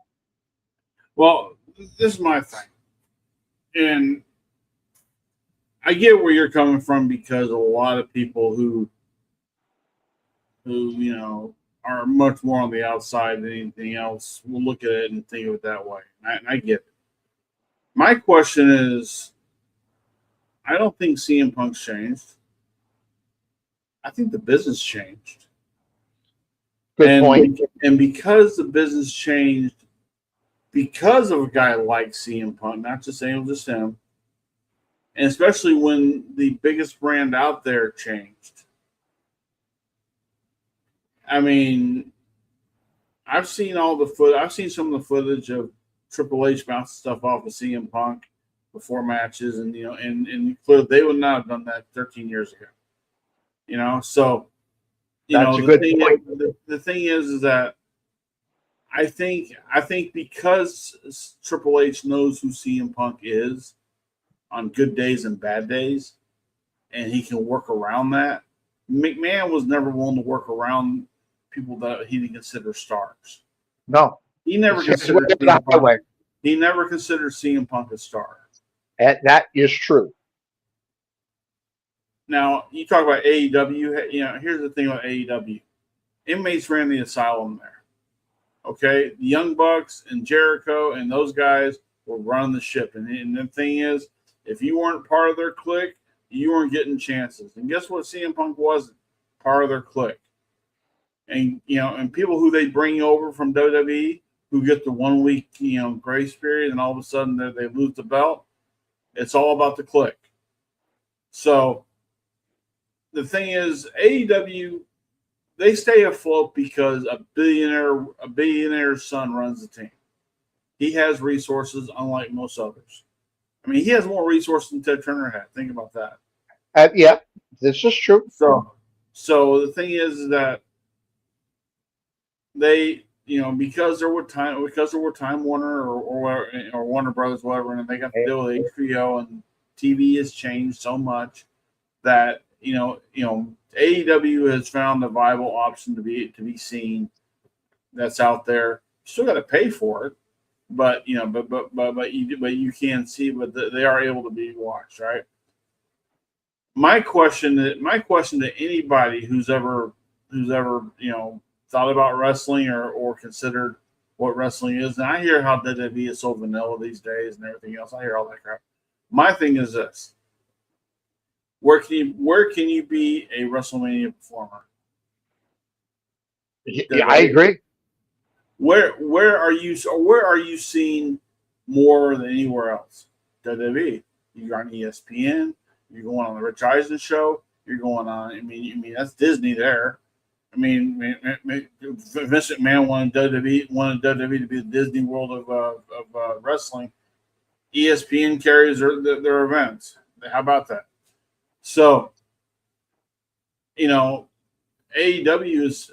I'm not even sure what AEW's pay-per-view plan is anymore. I have no idea if they're even doing pay-per-view anymore. If they're just They do. I have no idea because I can't talk bad about a product I don't watch. But I do know that, I'm intrigued with characters. I'm intrigued with storylines. I'm intrigued with, because it's not the wrestling. It's never been about the wrestling for me. I didn't care to watch Roddy Piper have a wrestling match. I want to see Roddy Piper entertain the fuck out of me. And I got that. Bret Hart gave me a wrestling match, and guess what? Wasn't a big Bret Hart fan.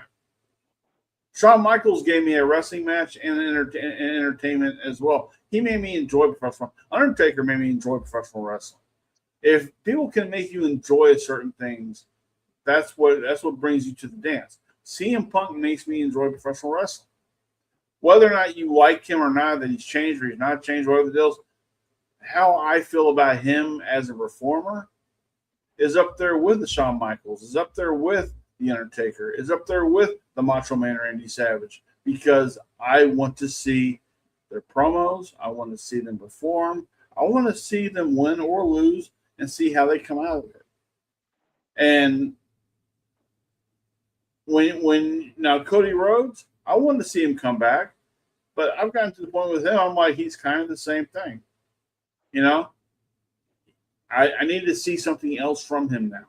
I need to see Randy Orton find that trigger in him to make him turn heel or do something that's going to make him not the Cody Rhodes that's very vanilla to the audience and more with an edge. And I think we can get that. We couldn't get that with Punk because that wasn't allowed. That wasn't what the story was. Now the story with him and Randy can be that. And I want to hope we get to see that. Look, one of the best performers out there is not even a wrestler. It's Paul Heyman. Paul Heyman can talk his way into a building. He can talk 10,000 people into their seats. Best hype man ever. Imagine that. So what he can do with Oba, if that does come to pass, oh my God, Oba's going to be. He's going to be a made man for the next 10 years. Yep. So I'm not worried about the current product because, again, they turn the page every day. They don't sit back and revisit things like AEW does. Oh, let's go back to that and let's give you the same result again. They used to do that. Don't get me wrong, they used to do that back in the day. They ain't doing that now. So that's why I don't mind seeing, because CM Punk can lose the title and still be relevant at his age, at damn near 40 years old. Let me ask you another question. The Bloodline story, with the fact that they brought in Zilla Fatu, I think it's a classic setup because you were talking about Roman Reigns going down there. If they put the belt on that young man, how that enhances the Bloodline story, I don't think it does. I even though that, he's got the championship and then Roman comes down, you got two champions holding up the belts and stuff like that within the Bloodline and things of that sort. Where do you think they should go in that direction? Do you think they should put the belt on him, or do you think they should swerve and go a different way? Well, you got to remember, WWE still has that working deal with TNA, right? Yes. And that's primarily through NXT, right? Primarily, yes, primarily. Every once in a while, you'll see him sneak So, over there. so just what if, Zilla shows up on TNA programming and wins their belt? Then he brings that title to Monday Night Raw, and now you have the Bloodline taking over not just WWE, they got TNA as well. Then you can send, some of the other factions of that family down there to dominate TNA and do some stuff in NXT as well. You can really further the Bloodline out beyond Monday Night Raw. Right. And kind of develop that. You can NWO that thing and make it Yes. work, but you could do it in a way to where, look, Zilla and a couple of dude, Haku's back in the mix. I know, I saw that. By the way, great beard. Love him. Dude, Haku's got the MFTs right now. Bring them into the bloodline. We'll let them go. Put Zilla. Dude, what if Haku became Zilla's manager? I mean, Haku's become Alpha in a way. So, he's kind of taking that mantle, which is awesome because Haku learned from the best, Bobby Heenan. Absolutely. So I mean, there's so many possibilities that can make this better than what we think it is. That's true. Also, there's always they can make it a lot worse too, because if they stick primarily to one television show, and that's just you keep squeezing that lemon as much as you possibly can until it all empties out, then you have nothing left. But if you can take that and go, okay, wait a minute, you got Roman and the Usos over there on Raw, you got Haku and the MFTs on SmackDown. Now you have Zilla in NXT/TNA. Damn, the Bloodline's taking over. They're back, and they're back stronger than ever. But will the story sell? Will the story sell? That's going to be the huge thing because, listen, I think if they do the TNA idea, which, by the way, I didn't even think of, but I think that's money. Listen, I don't think TNA is just going to go ahead and roll over and say, yeah, go ahead and do it. I think there will be a lot of concessions in order for that to happen, whether that's money or. But here's the thing, though. If the idea can sell more tickets for TNA, they'll do. Yeah. Again, if the fans want it, if the fans want to see where this is going to go, they're going to go with it. I think wrestling. I think the big promoters have gotten away from this is what I want to see. To now, this is what they want to see. So let's get it to them, but on our dime. We'll do this. We'll drag this out for money purposes only to get to the big money making match. And maybe we don't give you everything at one time. Maybe we pull the curtain back a little bit and and tug the rug out from underneath you and make you wait a little bit longer. Because again, professional wrestling has no stop date. It's an ongoing story. It's a soap opera. It goes on and on and on and on and on, and until it goes away, and then it comes back, kind of like the Bloodline has right now. It went away. Yes. It's kind of come back. So yes. Now if it comes back now, you can't give us the same presentation you gave us those many years ago. How is it better? How's it bigger? How's it gonna thrive? Not just here, but everywhere. So then now you have Haku and the MFTs SmackDown. You've got Zilla coming in NXT/TNA. So you have all these different possibilities of the Bloodline becoming a big part of this. And by the way, TNA can have their own direction with how they want shows to go. That's great. That's horrible. It could be horrible, but the thing is, though, is that they can do what they can do. They can have their own programming all they want. If people are tuning in, and if they're getting dissatisfied, they'll tune out. Then TNA will sit there and go, "Well, that's not working. So what do we need to do?" And again, this is how you make the business better. and now they have a collaboration with WWE right now. Dude, those are resources you didn't have 10 years ago. Right. And whereas AEW, God bless them, they got Ring of Honor, which they own. But what is that? Really, what is Ring of Honor in AEW? Is it? I mean, it's not even a promotion. It's just a title. I think it's a bunch of players with the big names using the backbone of the business, which is money, and they really don't care about the product. Because listen, when AEW started out, their first 4 years, by the way, you couldn't get my eyes off of it. Now, I hardly watch it, and that's because now they're paying. I forget the number, but they're paying Chris Jericho crazy money. And you remember when I said Ric Flair can't wrestle? Well, Chris Jericho used to be able to wrestle. But the problem with it is I think they know that, but they're not even selling the character very well. And that's one of the big huge problems with AEW because they can't sell a character, whether they bring them in, big name right away, and then they all of a sudden go away.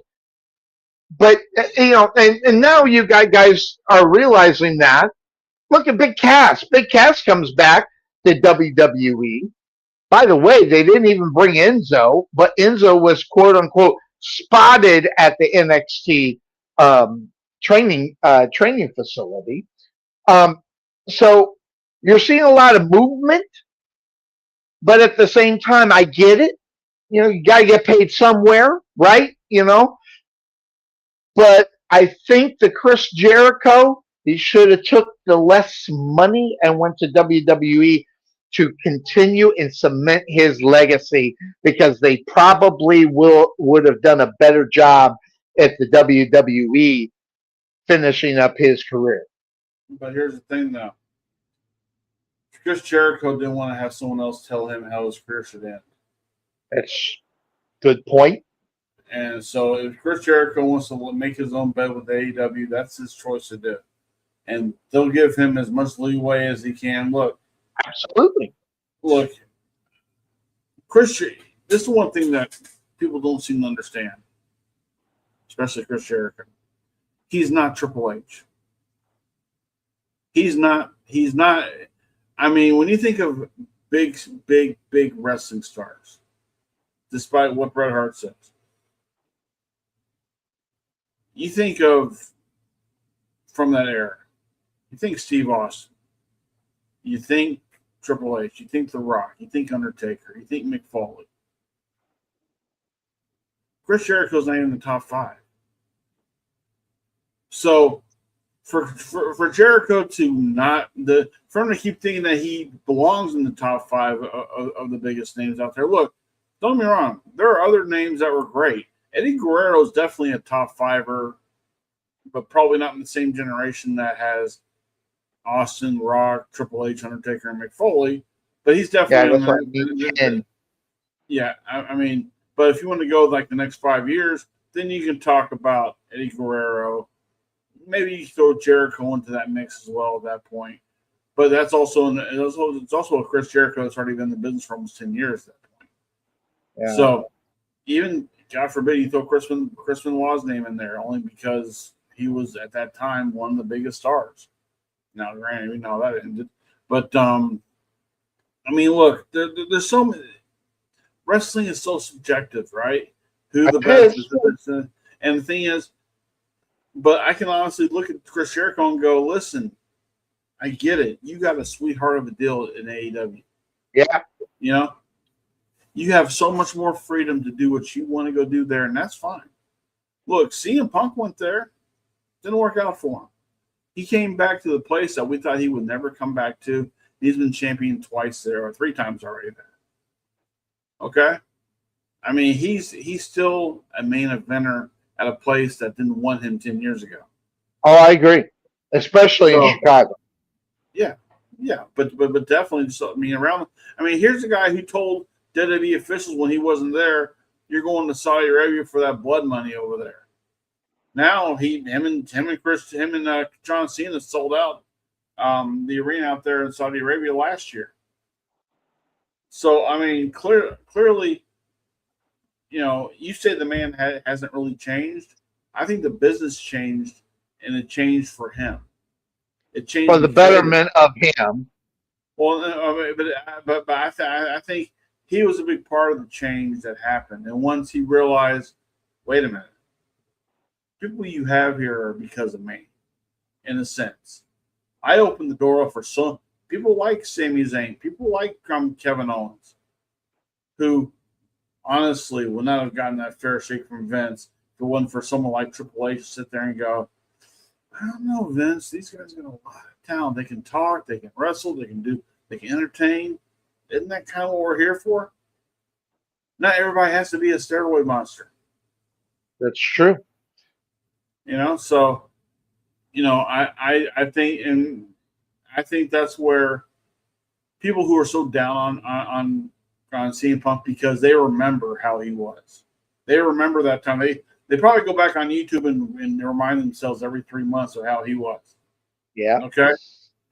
But look at him now. He's in a better place mentally. He's in a better place physically. My God, he's really killing himself right now with the weights. Yeah. So he's bettering himself. The company bettered themselves bringing him in because their stuff went up. So again, I don't see the downfall of bringing up who CM Punk is today compared to what he was last time, because now the product is very watchable. It wasn't watchable almost 10 years ago. Well, that's because it wouldn't have been allowed to be washable. The big difference. I'll tell you. By the way, there was some news that they were going to. Did they give Vince McMahon TKO? And working with that, I read something, and it wasn't a meme, but It has something to do with the shares, I think. yeah, something to do, and they're going to bring him back. And by the way, that's a very interesting story, but how it slipped up underneath the what, and just the a little bit of the crazy rumor that is going around is Triple H might be heading out the door. Listen, I don't think that's what's going to happen. But if you don't think that that's something that has been talked about, I think you might be a little naive. Well, I think first of all, stop listening to Jonathan Coachman and Vince Russo, okay? Because those two guys are nowhere near the room. Okay. Well, I get that. I'm not saying that I don't get Meltzer. I do watch Coachman. I do watch him. Yeah, a lot of the news is coming from those guys who are just making shit up. Okay, they're being contrarian to what they're seeing right now because they want clicks. They want people to tune in to see what they're going to say. I agree. Okay? I agree. Look, if TKO is really getting tired of Triple H, if TKO is really getting tired of the current direction of WWE, they can make that change with or without Vince McMahon. I agree. If they wanted to. But if they're going to make a change, you need some. It wouldn't go back to Vince. No, but that wouldn't mean that Vince wouldn't have some kind of directional advice for what direction that they would go to. I agree with you. I don't think Vince comes back to be, a focal point in the WWE ever again, to where the camera's on him. But behind the scenes, you can say everybody can say whatever the hell they want about Vince McMahon. Vince McMahon's a fucking genius. Now, granted, do people get screwed? Yes. But listen, we're all watching wrestling today because of what he has done in the past. And if you won't acknowledge it because of that situation that he's in, I get it, but you'd be really naive because wrestling wouldn't have had WrestleMania. up Right. until the last four, WrestleMania. Okay, time out. Let's quit living back into yesterday, okay? No, Let's talk about no. I get his place. I get what he built. Okay, we're all sitting on it now because of what he built, Grant. But here's the thing: TKO does not need to go backwards.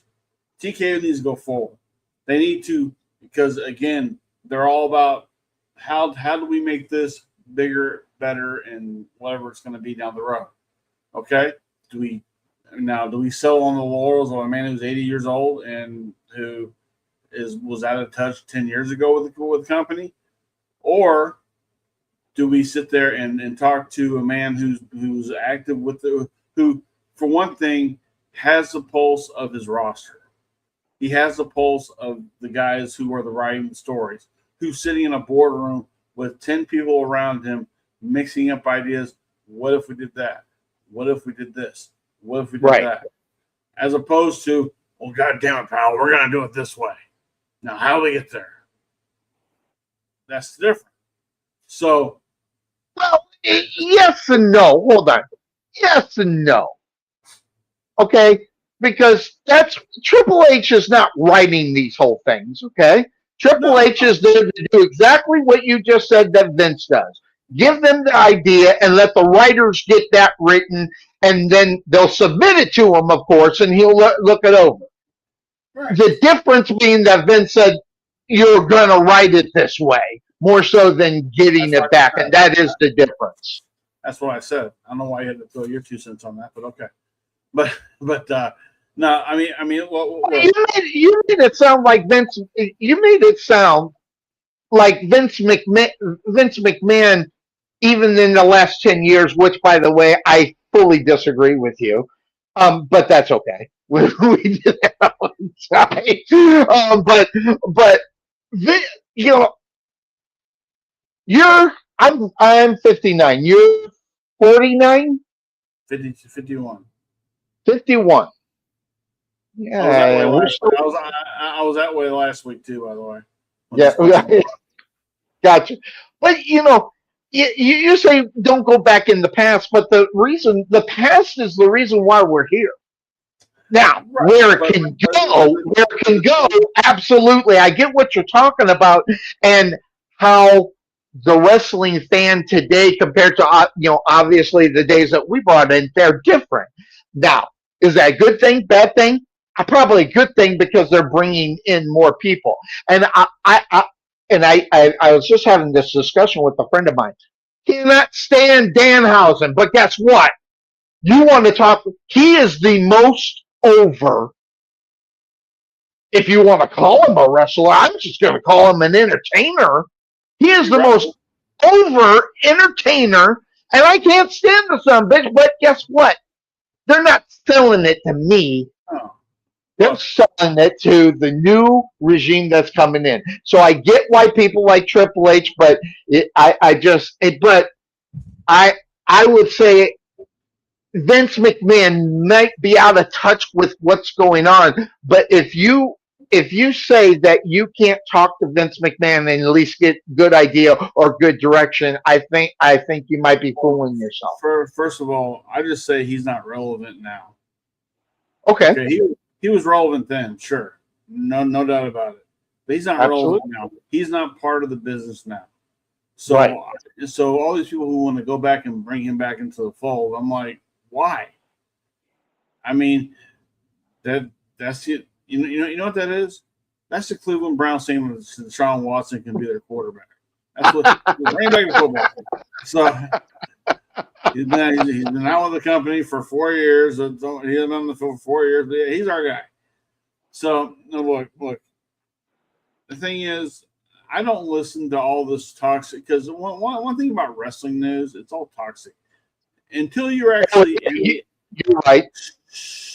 Let me finish. What? I'm not stopping you. I just said you were right. Go ahead. Just shut up. Mute yourself in. No, listen. I've been doing this show for 17 years. Doing this. That's what I do. You'll live with it. No, you don't know that. But look, the thing is, one of the reasons why I got out of wrestling was because of how toxic it was getting. You know, I mean, when I started seeing on the level or in the level that you actually were working well, I mean, when I saw my good friend Nigel Rabbit get booted out of the business for something that was never proven, and the fact that his brother-in-law and his sister threw some stuff out there about him that may or may not, I don't know. But the thing is, though, is that the man was well respected until then. right? Then he was tried on social media, and now he was blacklisted from the business. That's being toxic. And like I've reached out to him before, and I've never talked to him about the situation because, you know, when I first heard about it, I hit him up for it, and he's like, "It's like no, you know what? It's not how it is." He could have been lying to me. He could have been telling me the truth. I don't know. But the thing That's is, a good point. the thing is, the Tim Smith that I know, his real name, by the way, the Tim Smith that I know is the same guy that walked in a Blockbuster Video when I was working there and ran wrestling tapes, and me and him would sit there and talk wrestling before he became Nigel Rabbit. So I never knew him as anything but a good friend of mine. So to Right. sit here and to have other people tear him apart because maybe alcohol is involved, maybe drugs are involved, or maybe something that I don't know is involved, and yet we're taking that as a matter of fact and not pretty much just, okay, well, someone's just being all mouthy right now over something. You know, anybody can say anything about anybody, and all of a sudden that becomes truth. That becomes fact. You know? And I got away from all that stuff because, you know, I know what I was doing back then, and I didn't want things to get misinterpreted as far as, you know, well, he was this way behind closed doors. No, I wasn't. I was pretty. I mean, what you saw backstage is what I was in front of the people. You know, I mean, I was a bad guy. I was a bad guy backstage when I saw fans because I wanted them to think I was a bad guy.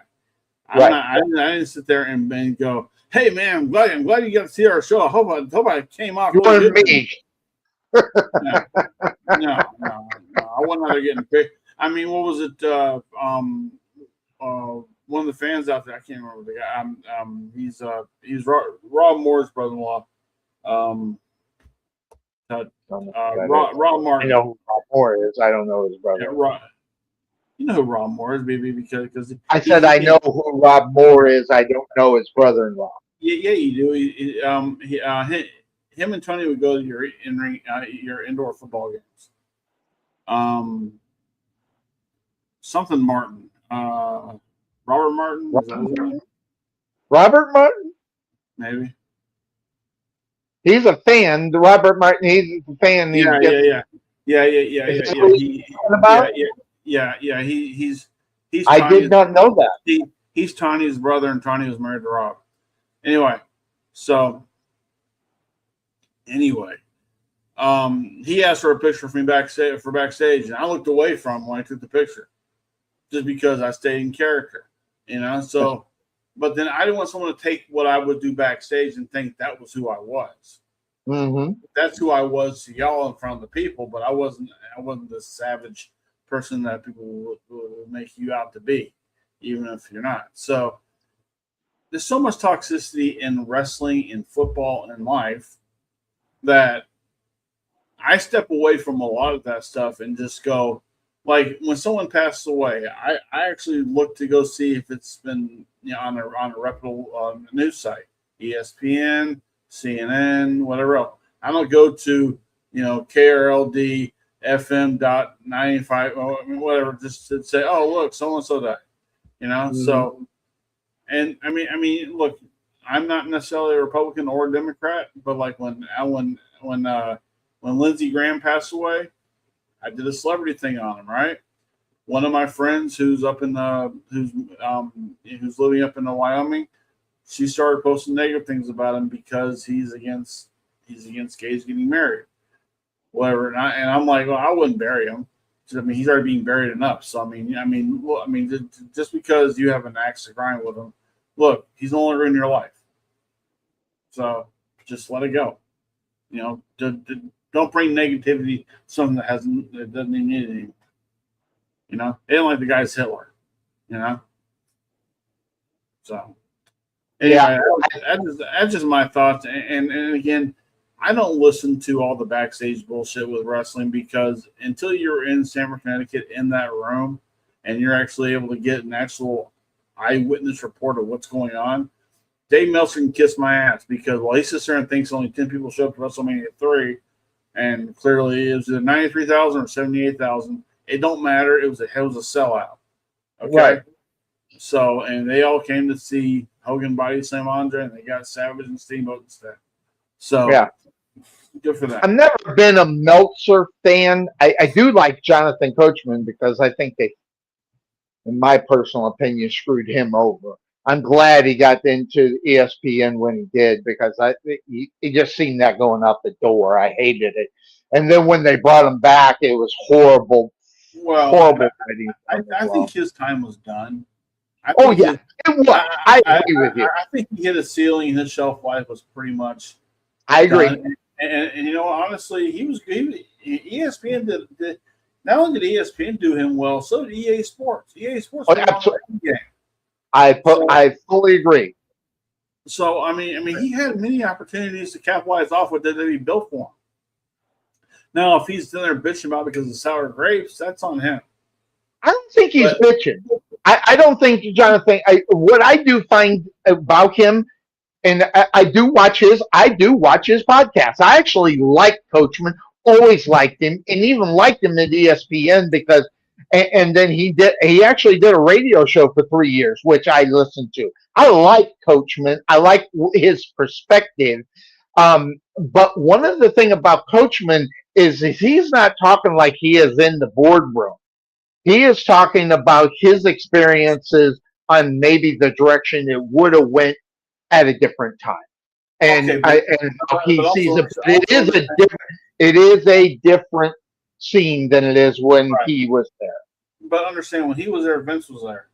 Yeah.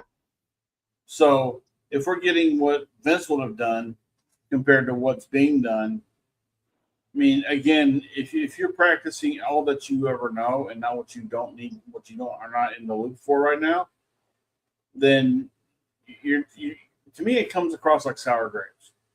And to me, I'm like, look, if you don't like the product, don't fucking watch it. You know, I don't watch AEW. I don't like the product, so I don't watch it. I don't waste my time. I'm not going to sit here and badmouth it because I don't watch it. I just don't watch it.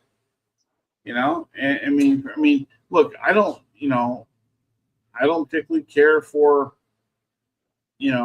spring football.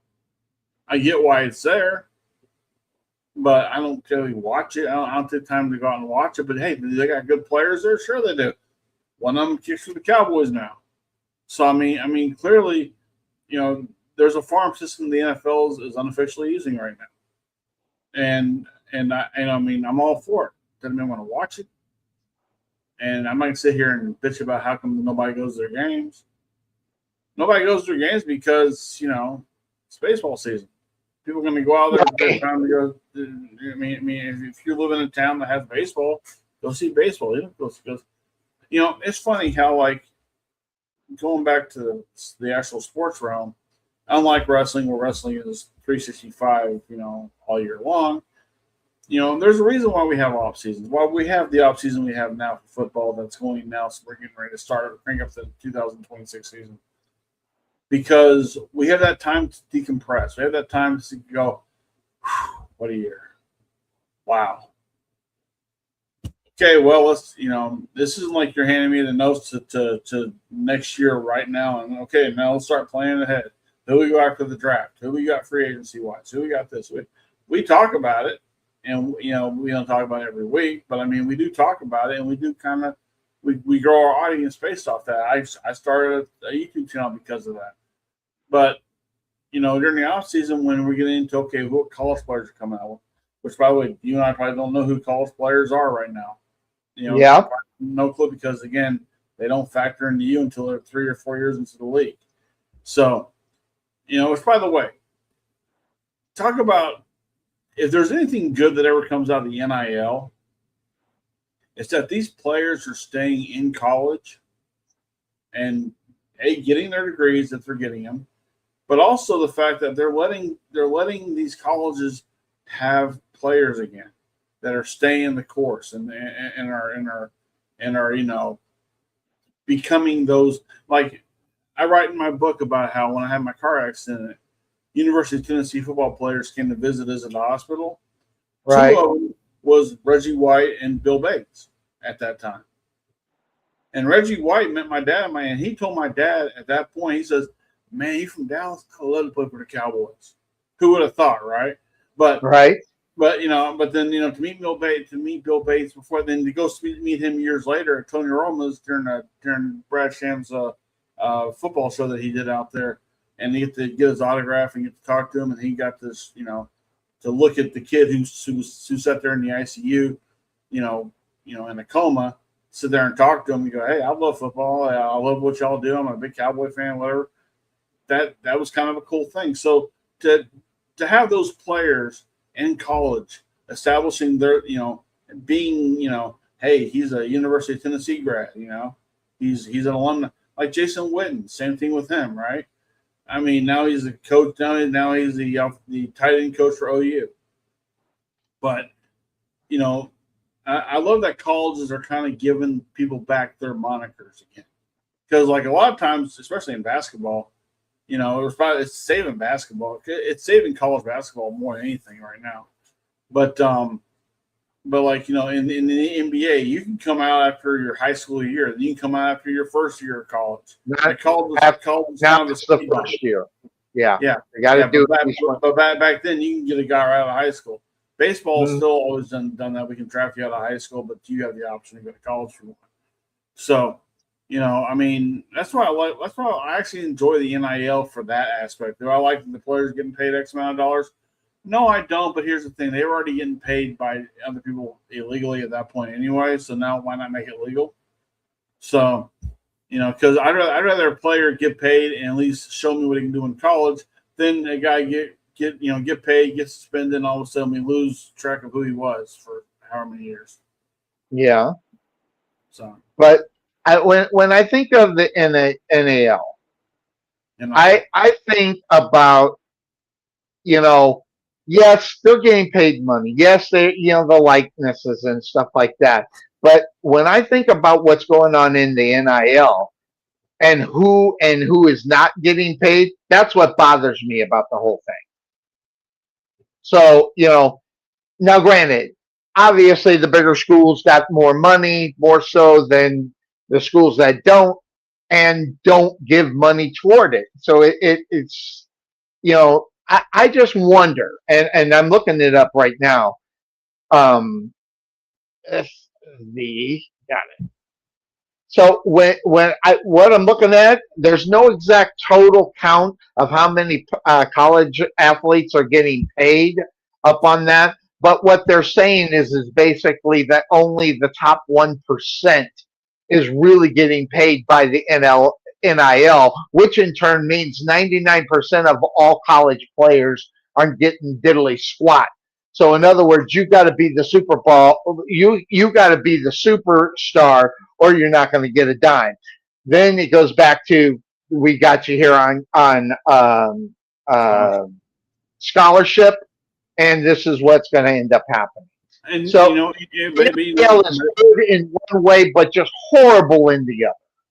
It is, but at the same time, this also falls on the college athlete to go get their NIL deals, to go out there and actually look to say, hey, look, I'm the head golfer over here at the University of Texas, and I'm going to the PGA here soon, and if you like to contribute some money to my dream or whatever, or how you want to make this work, and have you all tied to University of Texas, that's on them. So yes. I mean, there's ways they can do it. Again, this is kind of where laziness kind of kicks in. Like, look, if you just and I'm guilty of this too. If you put out together a podcast, right, and you don't have the sponsor like you have on this show right here, not that you're getting paid by, but I don't know, you might be, I don't know. But let's say I do a podcast, I have no sponsors, I have no nothing. I didn't go out there and reach out to people around me and say, hey, would you want to sponsor some money to me so I can put together the show. That that's on me. So there is certain accountability for NIL stuff. At the same time, a lot of these. I mean, now college players can have agents. Back then High they couldn't. school players have agents, even though they shouldn't. Yeah. And by the way, high school players are getting paid NIL money, which is insane to me. What's funny was that my son Cooper had his first week of school this week, right? And we show up there we go to meet the teacher on Monday. He's a transfer student from Texas, Oklahoma. They don't have his schedule ready yet because they don't have all of his stuff from his previous school. So we show up on Wednesday for the first day of school. We go to the council office, and she's like, "You're one of two students we haven't made a schedule yet for because we had to ask you some questions." So, all right, cool. And then she's looking and saying, he has almost enough credits to be a junior. And I told Cooper, I said, look, when you turn 18 and you graduate high school, we're moving to Myrtle Beach. So, and that's in 3 years. And once she told me he's a junior, he's almost a junior, I almost looked at him and says, okay, make that 2 years now. But, Yeah. Get all that here. But no, it's one of those things where I was like, when you have all these credits that he put towards back in his 8th grade year to build him for this, so he can actually graduate early if he wanted to. Right. So I mean, again, he took the initiative to go do that. Again, players these days want to have things handed to them. That's kind of the Gen Z era that we live in. Hand it to me, I'll appreciate it, sure. But if you don't hand it to me, I'm not going to go look for it. And that's where, like the WNBA. The WNBA has had to fight to do everything they can to succeed. When all they needed was talent. All they needed was real talent to help them out with that. And stars. People were talking about Sophie Cunningham. People were talking about Caitlin. I'm in love with her. Yeah. So once they've established the stars, now they can build around it. Exactly. But they've had to fight through possible bankruptcies left and right, possible chapter 11, chapter 7, whatever it is. They've had to go through all that crap, and they've had to be bailed out by the NBA and all that stuff. So, but they need to succeed for women. That's the thing. For women to have their say, for women to have their way of saying, look, we're athletes too. We like to have a place to play.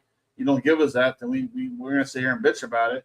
We're giving you a place to do it, so now you got to build up to make it work for you. And to have the stars they have out there now compared to what they had 5 years ago is night and day. So, I mean, that's why they're starting to find a little bit of room here. They got to keep growing those stars. Like in wrestling, you got to keep growing those stars left and right. For every CM Punk you have, you got to have an Fimby waiting to climb up there, ready to.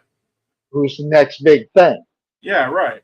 I mean, you got Brock Lesnar for 20 years. Now you bring in Fimby, you got the next 20 years booked up for you. Yeah, so, exactly.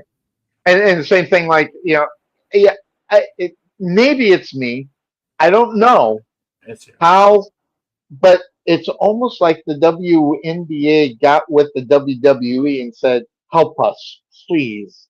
Because I'm telling you right now, there's some great brawls out on the basketball court and the WNBA. So I'm almost to the point where I'm watching the WNBA as far as hockey is concerned, because I want to see what's going to end up happening. Who's going to do what to Caitlin Clark? Who is Cunningham going to defend here and there? And a couple of other ones, other players out there. So they're gaining me as a fan in a different way, more so than with the talent that's out on the court. Because really, in reality, if it wasn't going the way it is going right now, I still wouldn't be watching or even watching the clips of the WNBA. Well, I know you came up at the same time I did, about 9 years apart or whatever. But the thing is, you remember roller derby? Absolutely. I was in Chicago. The home of the roller derby was in Chicago, and that. Yeah. Yep. I mean, who knew that shit was fake? I never knew it was until recently. I was like, holy crap, that was WWE. Who knows? Yeah. Yep. On wheels. On wheels. You're right. So, but the thing is, it found its audience. It went away really quick, but it found its audience. Yeah, it did, but it's coming back. By the way, I heard it's coming back, which I can't wait if it actually gets it. By the way, just to let everybody know, if you have Hulu and the ESPN on the Hulu, you can watch women's baseball. By the way, it just came out Dude. this last week. Dude, I think Banana Bowl is not taking off the way it has now. Jesus Dude. Christ. Dude, they're selling out Major League Baseball stadiums. Dude, they have 90,000 joke people. that they are, which, by the way, it's a great joke. It's a great joke. Right. But guess what? It pays the bill. They're selling out. They're getting more people in attendance than the team that plays in the actual stadium. Dude, That's insane to me, which is what makes it great. well, I mean, you think about it. The NFL Hall of Fame game, the Arizona Cardinals versus the Carolina Panthers, drew a 7 rating. That is more than any baseball game played this year. And it was the Cardinals. It was the Cardinals, and imagine if it was the Cowboys. That just goes to show that people are jonesing for football. That's all that is. Like, they are jonesing. But the thing is, like Banana Ball, right? ESPN's covering it now. Okay. ESPN. Yeah. Now, grant ESPN has got to find programs to put on their 24-hour sports channel, but they found one. Oh, and it's successful.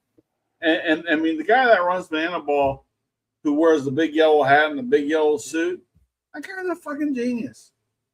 And I mean, he has Vince McMahon himself up, and he's done it in a way that is so family friendly, and just, I mean, they sold their house, by the way. He sold his house, moved into an apartment, and almost got evicted out of the apartment. Dude, look where it is today. It's amazing. When I hear that story, I hear about how Vince McMahon mortgaged his house for WrestleMania. Absolutely. And I mean, the thing is that genius. It is, and again, the core is baseball, but the entertainment aspect, and you're getting Kerry Wood coming out there throwing behind the back. That was great. I loved it. I mean, going up to Wrigley Field, and not being the Chicago Cubs. Ouch! Going to Houston and doing it over there, and just going to Fenway and just having so much fun doing it in the process. I'm like, dude, that's how they're getting the new generation back interested in baseball, and Banana Ball is what's doing it more so than the guys that were taking steroids, hitting home runs, all of it, getting people interest back in baseball. And the thing is, though, is that, and not to sound racist here, this is how you're getting white baseball players back into the fold, because Major League Baseball is run by Puerto Ricans, Cubans, and people from over there that are coming over here because that's all they play over there is baseball. That they live that, they breathe it. Yeah. So to have a certain love for that over here. Now here's the thing though, Banana Ball is so damn good that why not go there and I can be a performer and I can still play baseball. So I mean, I'm getting the best of both worlds here. Yes. So, it's an incredible thing to watch. I mean, again, TV is so different. It's so different than it was 20 years ago. Right. When you and I were growing up. I mean, I can remember being in Dallas and only having channels 4, 5, 8, 11, 21, 39, and then much of Spanish stations. Now, I mean, it's funny because I was watching a thing on Star Trek recently, and they're talking about how it succeeded through syndication. And I was like, yeah, I mean, that's how I watched it. because I wasn't around in the 60s. So when it would come on after Mork and Mindy at night, Mork and Mindy would be on after the 700 Club. Then you have Mork and Mindy, and then you'd have Star Trek and have running till midnight. And I'd be wide awake watching that shit because, it's 79 episodes, but the thing is, you find your audience. TV was still different back then. Hell, back then, network TV would sign off, and you hear, Exactly. Yeah, back in the day. Yeah. I mean, after Johnny Carson and Letterman said, "Good night, everybody," sign off. Yep. Do you know where your kids are?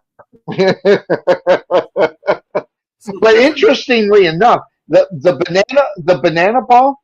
You know what? This is the popularity of this is insane, and they have a 3 to 4 million. I just looked this up, waiting to get tickets.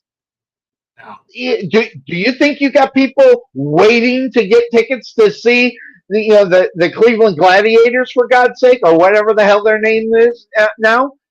No. Look at Miami. They can barely get people to the damn stadium. Dude, you know what it is? Baseball has found their Harlem Globetrotters. Yes. And the thing is that but instead of playing the Washington Generals every game, now they have other teams coming up that are wanting to be a part of this. Yeah, 6 teams. This will grow to 12. This will grow to 12. Yeah, and the thing is that they have the off season to work out the musical numbers. They have all these different things they can work out. At the end of the day, it's still baseball, and it's still, but it's okay. Kind of like, don't say. Don't say that. It's a byproduct of baseball. But the thing is, though, is that if it draws more fans and more viewership than Major League Baseball, listen, baseball sit there and go, how do we make the game better? Well, we're speeding the game up. We're doing this. We're doing that. We're not going to do dancing numbers. We're not going to have guys on stilts out there. Yeah, I'm not going to guy still in the first pitch. That's not going to happen. Yeah. So, I mean, but the thing is, though, is that this is where, and you know what, and there's those purists out there that'll sit there and go, no, I'm not going to watch that shit. No, don't care. I might have seen the Globetrotters. I'm not going to watch that in baseball. I mean, what's football going to have? A flag football league? Guess what? They have a flag football league. They have flag football in the Olympics now. Yeah. So, I mean, it happens. Yeah, but and they're selling out. Now, I'm not their target. Okay? In reality, not because I wouldn't enjoy it, because I do. I watch the clips all the time. I just don't like crowds. And they sell out. I mean, it's bad enough going to a baseball game where they don't sell out with all the crazy friggin' people and how crowded it is. Imagine it being fucking sold out, for God's sake. You can't even, you want to talk about elbow room, there's no such thing in that. You and I talked a few weeks ago in regards to me not going to live events that much anymore like I used to. And it dawned on me why I don't really go. I don't like traffic. Yeah. I don't like sitting in traffic doing this. And one of the main reasons I never went to one of the 2 WrestleManias in Dallas or in Arlington was because of that. I didn't want to do it with 100,000 idiots. And yeah, and 100,000, especially when I can go home and watch it for whatever I was paying the WWE Network at the time. Instead of paying $12 for popcorn. Right. I paid $12 for the actual event and pop my own damn popcorn. There you go. So I mean, it's for live events. I love that they're finding ways to make sport, because again, sports can go away really quick for a lot of people, because you know what replaces it? Video games. Hell, yes. During COVID, they were having Madden tournaments on TV because that was your form of football. We were having to watch baseball from overseas, right? Than actually watch real baseball that was here. So, and you wouldn't think that it had to be COVID in order for that to happen. Right. So, I mean, I remember going back on YouTube and finding old Cowboy games from the 80s and 70s and watching the entire games on there. And watching it going, my God, this is boring. Because they don't throw the ball. Nope. I mean, most of the people who are playing here, all of them are no longer playing. Some of them are dead. So you watch a Cowboy game from the '80s. You see Harvey Martin put a big play on Joe Theismann, and you're going, "Ooh, Harvey Martin's no longer with us, is he?" So it's kind of like, hey, kind of weird. But Ron Springs is with a big carry. Ooh, Ron Springs isn't with us anymore. Shit. So or you see Tony Dorsett go for a big hit, and you go, ooh, shit. He feeling that now. So there's a lot that goes to it. But the thing is, though, is that there's so many other options for people to not watch your show. So give me a reason to watch your show. Banana Ball is doing that for a lot of people. Banana Ball is more for the live crowd, though. TV, it translates for a lot of kids, which is their target. Yeah, and I mean, Banana Ball does it more for the live event for the kids to go out there and kind of have an appreciation for what baseball could be and see. Because again, when you watch Bull Durham or movies like that, and you're seeing all the minor league players having so much fun doing all the stuff they were doing back then to rain out a baseball game, because so Kevin Costner turns his famous system on, they all start having fun. That's the purity of the sport that we would love to see more of. Because of business and corporations and everything else that get involved with major sports, you don't get to see that kind of fun. You don't get to see that in the NFL. You get to see that in Major and the NBA. So to see it on that level is kind of cool. And minor league baseball can honestly do a lot more like Banana Ball, not have the dance numbers and stuff, but do a lot more fun things to make it more TV friendly. But that would require money, and money, unfortunately, doesn't filter to the minor leagues like it should. Especially if you're a Major League Baseball team and you're trying to keep players' interest available so they can come to the major leagues.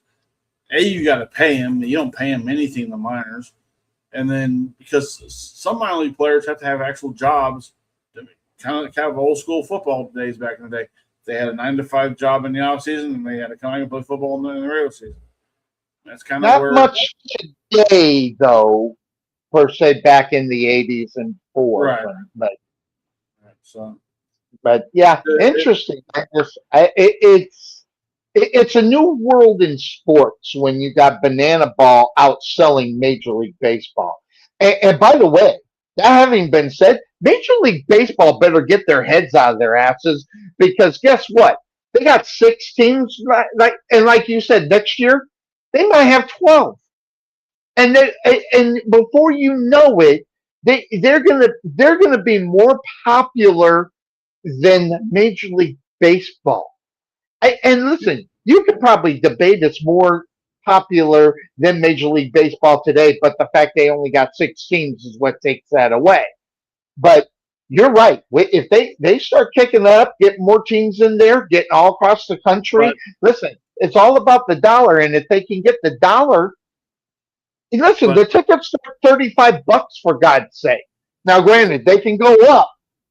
Listen, you could pay some big money for Banana Ball tickets, but the idea that you can get in there for the entertainment value of $35, that's a great start for them, and that's the reason why they're successful.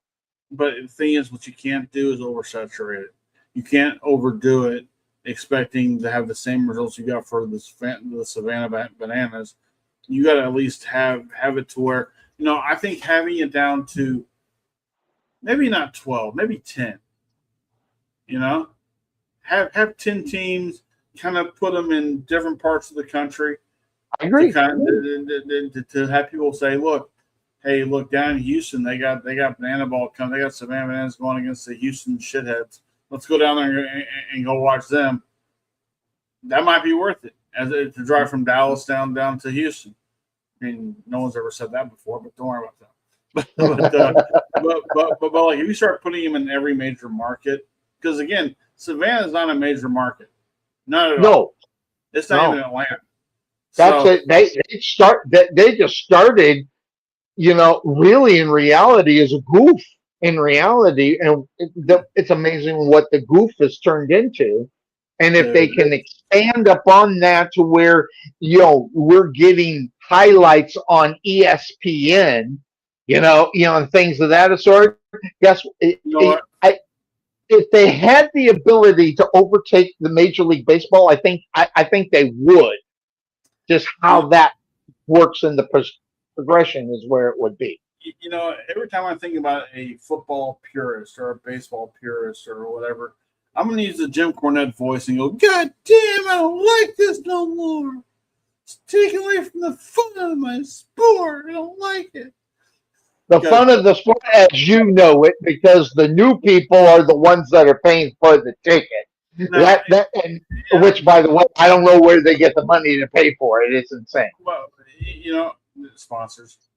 But I'm sure sponsors pay through the nose to have them advertise their billboard out there, and then they take that money and put that on whatever. But that's the problem with Banana Ball being in Major League Baseball, because the sponsorships are already there, but the agreement and how much they would pay in that based upon their brand and the advertising that's already there, that's got to be in negotiation. So however they're doing that negotiation, also in those negotiations are how they're able to use a copyright song and actually do it and sing that on their programming. Because I know for one thing on my book that I'm writing, when I do my YouTube thing, I have a song that I have in mind I want to use, but I have to go through the right connections to use the copyright.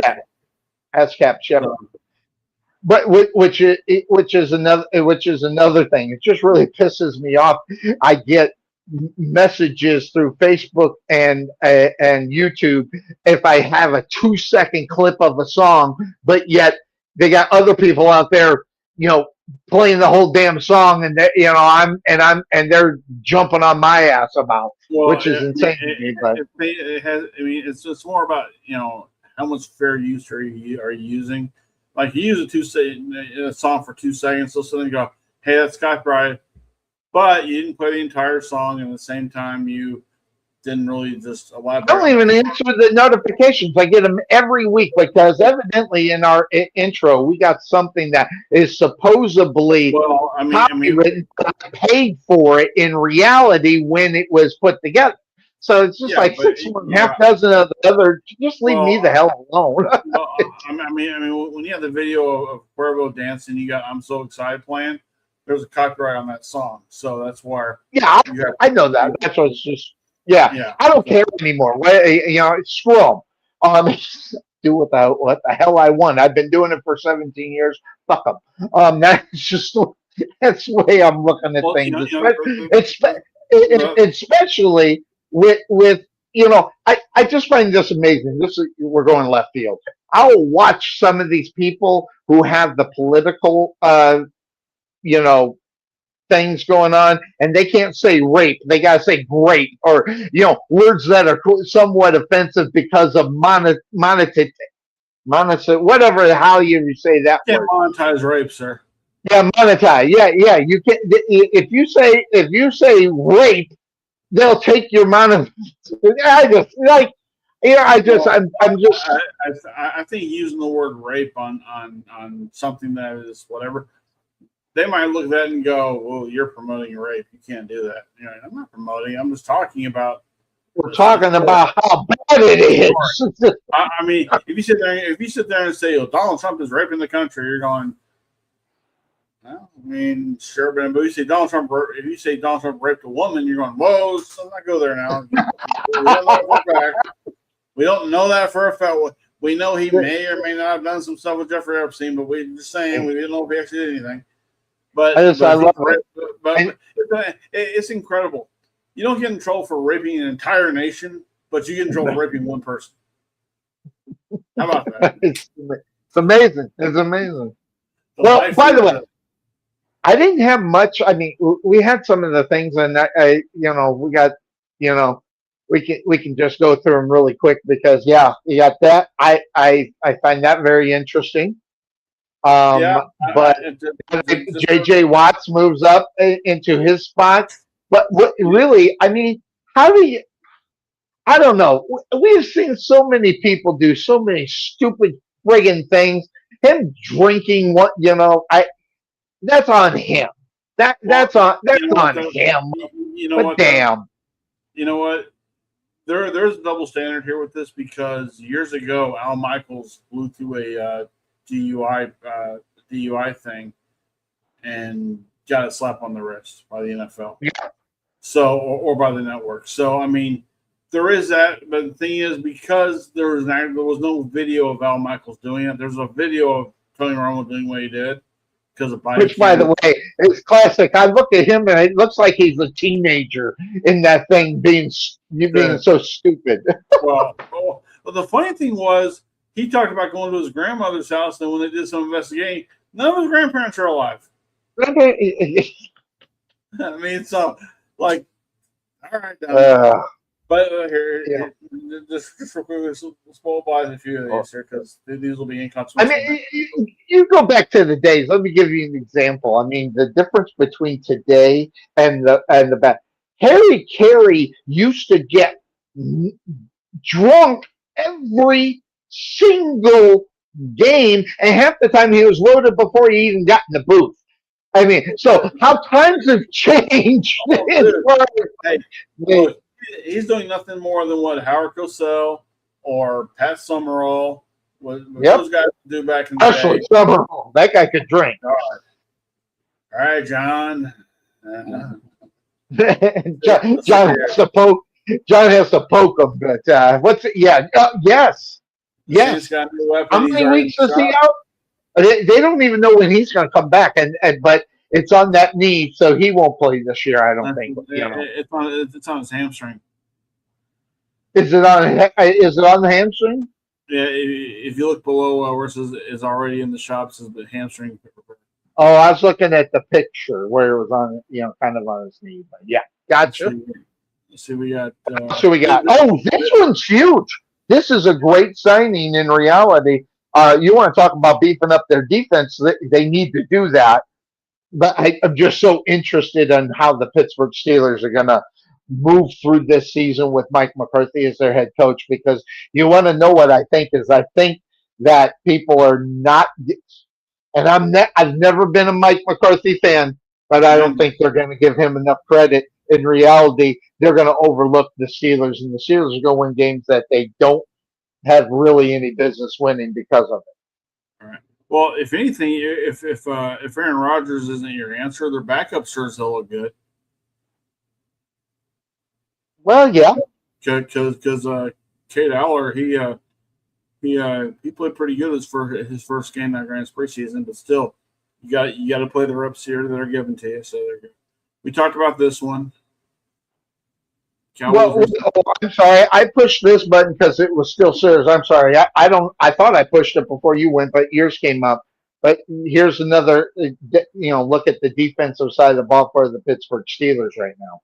Right. They're actually they're actually spending some money. Go ahead, hit that one again. Okay, here you go. Oh yeah. Cowboys gave Quentin Williams a 3-year extension, 1.5. I'm sorry, 105.9 million, 101 guaranteed. So, and he liked to be 100. Look, he went from the Jets to the Cowboys. This guy is loving life right now. So, I agree. Good, big time hit. So, yes, this one, it may not be a big name focused guy, but Pierce can play. This guy was going to start. This is a hit. Now, granted, can someone come in there and probably say, yes, but this guy was close to becoming a guy that is going to demand a lot of money in the next couple of years. So this is a big loss, especially for Atlanta, because, man, I even still hear experts saying Atlanta is going to be a team that you're going to have to watch, and I just don't know why. I don't see it, but okay. Okay, well, we've already talked that one. So let's see here. We've already shown that one. How about this one? Well, there you go. Yep, you got that one. Yeah. This is going, whether it's injuries or suspensions. Good God, 1 through 6. By the way, it just says that. What was he? Is this the? The steroid thing. I think it was. I think this one was. It was. I don't know if it was steroids or if it was some other drugs, but whatever it was, it knocked him out for a little bit. Got it. And then you got this guy. This Yeah. this right here. The Cardinals. The Cardinals. By the way, Cardinals have a lot of goddamn problems anyway. Oh, by the way, you can change that sign from most, if not all, 2026. He's out for the season. Well, you made the picture. Yeah, and I made another one that was supposed to. Oh, okay. I was wondering why you had two of them there. Didn't realize. But he again. This Cardinals. I mean, this guy was going to be a guy that was supposed to, listen. Carson Beck is a rookie quarterback. You need somebody to protect the guy. So he's a 28-year-old rookie. So there you go. It's like amazing. So yes, a big collapse there as far as the Cardinals are concerned. Who else we got? Oh yes. By the way, this is the dumbest story of the week. I mean, Seattle. Right now, so. Well, this guy is in so much trouble. It used to be in the day when you got kind of caught into this. They love this guy's talent so much that they're winning. But I got news for you. Okay, right now is expected to sign. He hasn't signed anything, but it will be in the contract. If Seattle doesn't cover their ass in this, unlike a Deshaun Watson deal, they're just as stupid as the Browns. Exactly. So, yes, man down. Suspended for the opener. And I don't understand the suspended for 1 year. I need to get the backup story as far as why that's happening. I think it was for player conduct behind the scenes. Gotcha. Player conduct, and then you gotta since this one goes down. Look at temporary. Jane Daniels gonna be running for his life. Oh God. And those that thought that this team would be good, it'd be wonderful. However, if you're losing guys, listen. When you lose, this guy was in so much demand, and obviously he went for the money, and you can't blame him. But that guy's got skills, and when you don't have that guy in the lineup, it's a total different, look at what you're going to be dealing with. You know what, though, and I said this on my show yesterday. They played Miami. Now, granted, they played Miami, so you can take that with a grain of salt. But I mean, that too. But their backups held themselves pretty well against Miami, and they won the game 27-7 or something like that. And I mean, scores don't matter in preseason football. But the thing is, though, is that they're a little deeper than we think. And now, do they have enough to keep Jaden Daniels from getting hurt? That's debatable because, again, his backup plan's out. Marcus Mariota, he's done for a little bit. So they got to go find. I mean, they're probably looking at the Cowboys waiver wire to see if they're going to keep Joe Milton or Sam Howell. At least Sam Howell knows how the Commanders' offense runs. Well, yeah, because he was there. So yeah, that it's something that they definitely should take a look at. And I think this the last one that we got going on. Yeah, probably. This is a big one. I mean, in reality, because that right there, if this is week to week, really, he'll be ready by week 1. But if this is a nagging thing, this could end up being a problem because Bryce Young's success is only going to be as much as that running back can provide the outlet. And Bryce Young, he stepped up last year, but it was definitely because he had a running game, not because of necessarily who he might be. So, I'm sorry. But hey, this is just real quickly before you're going. I'm going to touch more on this one because we touched on it this morning. Okay. Earlier.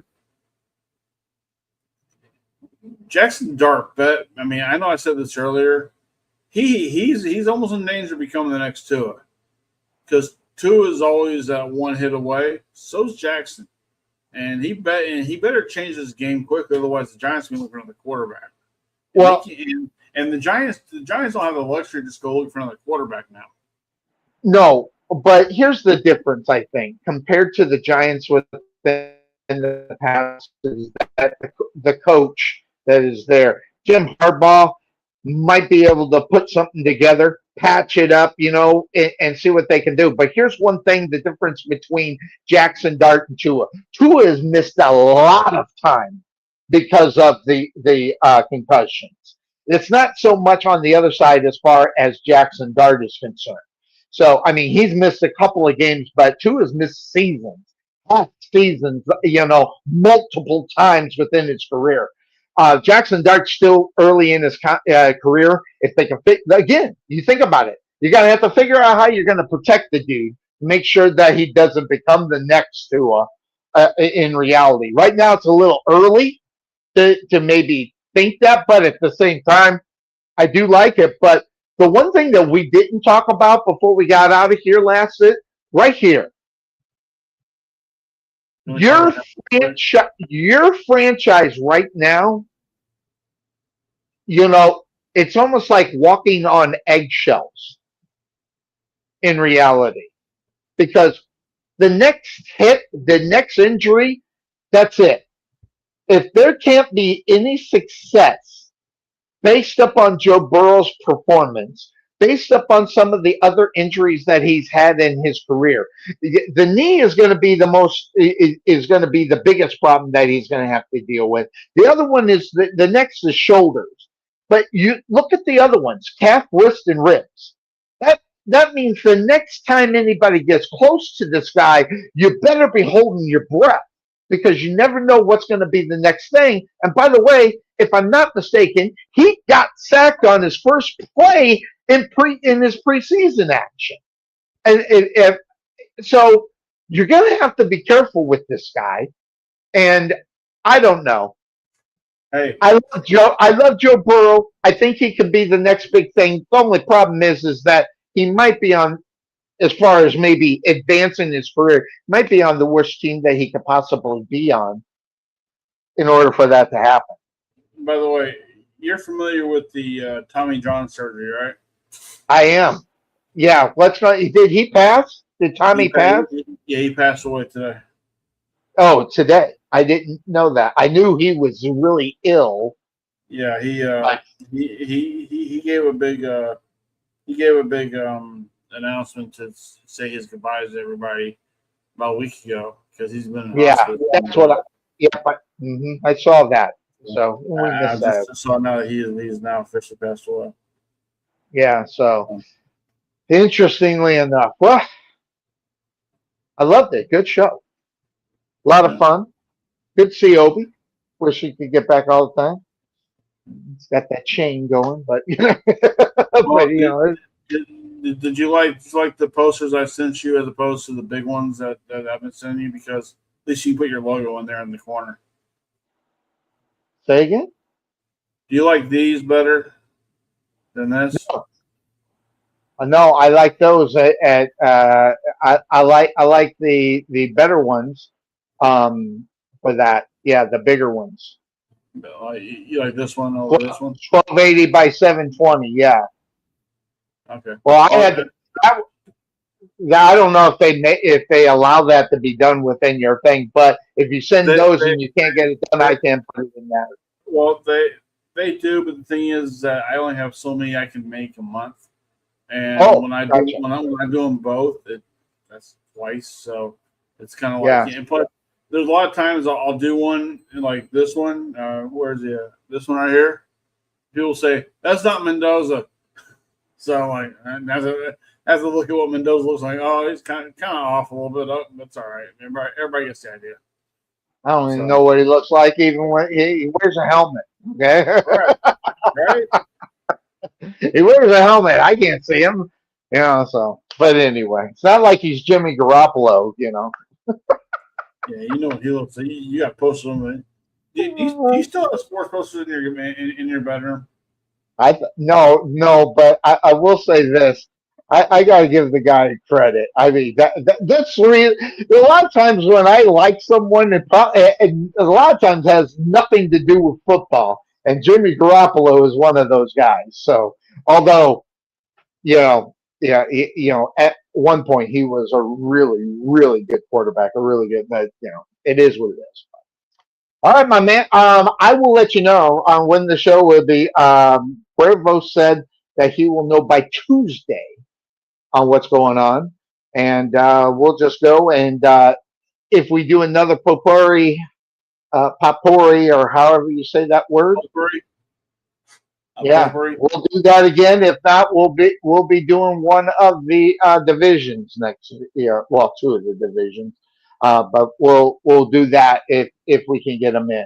I want to make I sure. cannot wait to talk about how the Cowboys can go to the Super Bowl this year.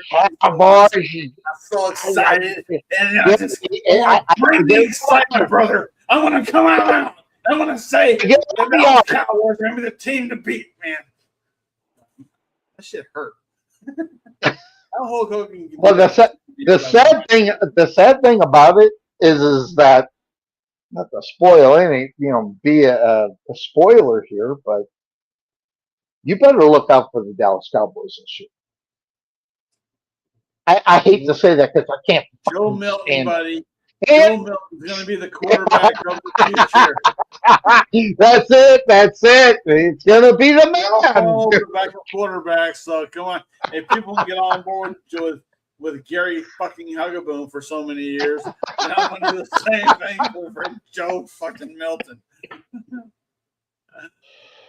Who was the one that backed up Aikman all the time, and then he went over to Carolina? Steve Walsh. No, not Walsh. I'd recognize it if I heard it. That's But anyway, you got a guy that backs up, and that's all he did. And the Carolina Panthers said, "Yeah, we'll take him." It didn't turn out great, but sure funny to watch it. And actually, I kind of hope for that to be good because I really liked him. So, but I'll find that out and I'll send it to you in a message on who I'm thinking of. You'll recognize it being the Cowboy fan that you are. Steve Berline. Yes, Berline. Yeah, Berline. So it was Berline. He went over to get to Carolina, and they gave him a lot of money to be like shit. Oh, good Lord. But, it is what it is. All right, my man, I got to go. I'll say, you haven't answered my most important question I had to ask you today. What was that? I haven't asked it to you. I won't do it now. What do you think about Dave Craig as the quarterback of the Seahawks back in the day? What do I think of who? Dave Craig, former Seattle Seahawks quarterback. He was Steve Largen's quarterback. What? Well, yeah. What do I think of him? Yeah, so I mean, he's on my mind right now. What do you think about him? Answer. Go ahead. Well, I would say he was. No. I think he was a talented football player. The problem is he played for the freaking Seahawks. I think he could have been a lot better someplace else for the majority of his career that he was in Seattle. I think now that you say that, I remember at one time thinking that he would be a great Kansas City Chief. So, and if I'm not mistaken, wasn't he a Chief though? but it was later. It was later in his career. I was thinking that if he got to Kansas City a lot earlier than he did, he might have been a lot better. But man, being stuck in Seattle when they first got going and everything like that. Steve Largent, by the way, Steve Largent, love Steve Largent, and just imagine him on a different football team. What kind of success he could have had, and how many Super Bowl rings that he could have gotten. Something to think about as well. So cool. I like the curveball. Thanks for the. What do you think about Bill Kinney? I'm not going to do this because I've got to go. And so do you, by the way, because you're the one that made this show start a little bit earlier than I thought I was going to start it. So outside of that. Then you got time, then go ahead. No, I don't have time. I've got to go. So that is the reason why Where do you gotta go? I mean, where in Arizona do you have to? Where do you live, by the way? I was asked this about you. Where do you actually live? I live in Far East Mesa. Far East Mesa. Okay. Mesa, east of Phoenix. I was talking to Melissa, and she thought you still lived in Texas. I was like, no, you moved to Arizona. I'm like really where? I'm like, I don't fucking know. But I was here in Arizona for 25 years before I went over to Texas. So okay. yeah, so it is what it is. And stop, don't do it. I was like, at what point did you live in Chicago? Listen. I know I'm smarter than that some. We got to go. So you have a great day. Everybody have a great day. We'll let you know when we will be on air next week. It won't be early like this unless Cuervo can get there. If not, it will be at 2 p.m. Central Standard Time next week if we can't get Cuervo in here. Outside of that, everybody have a great day. Don't say anything. We're out of here.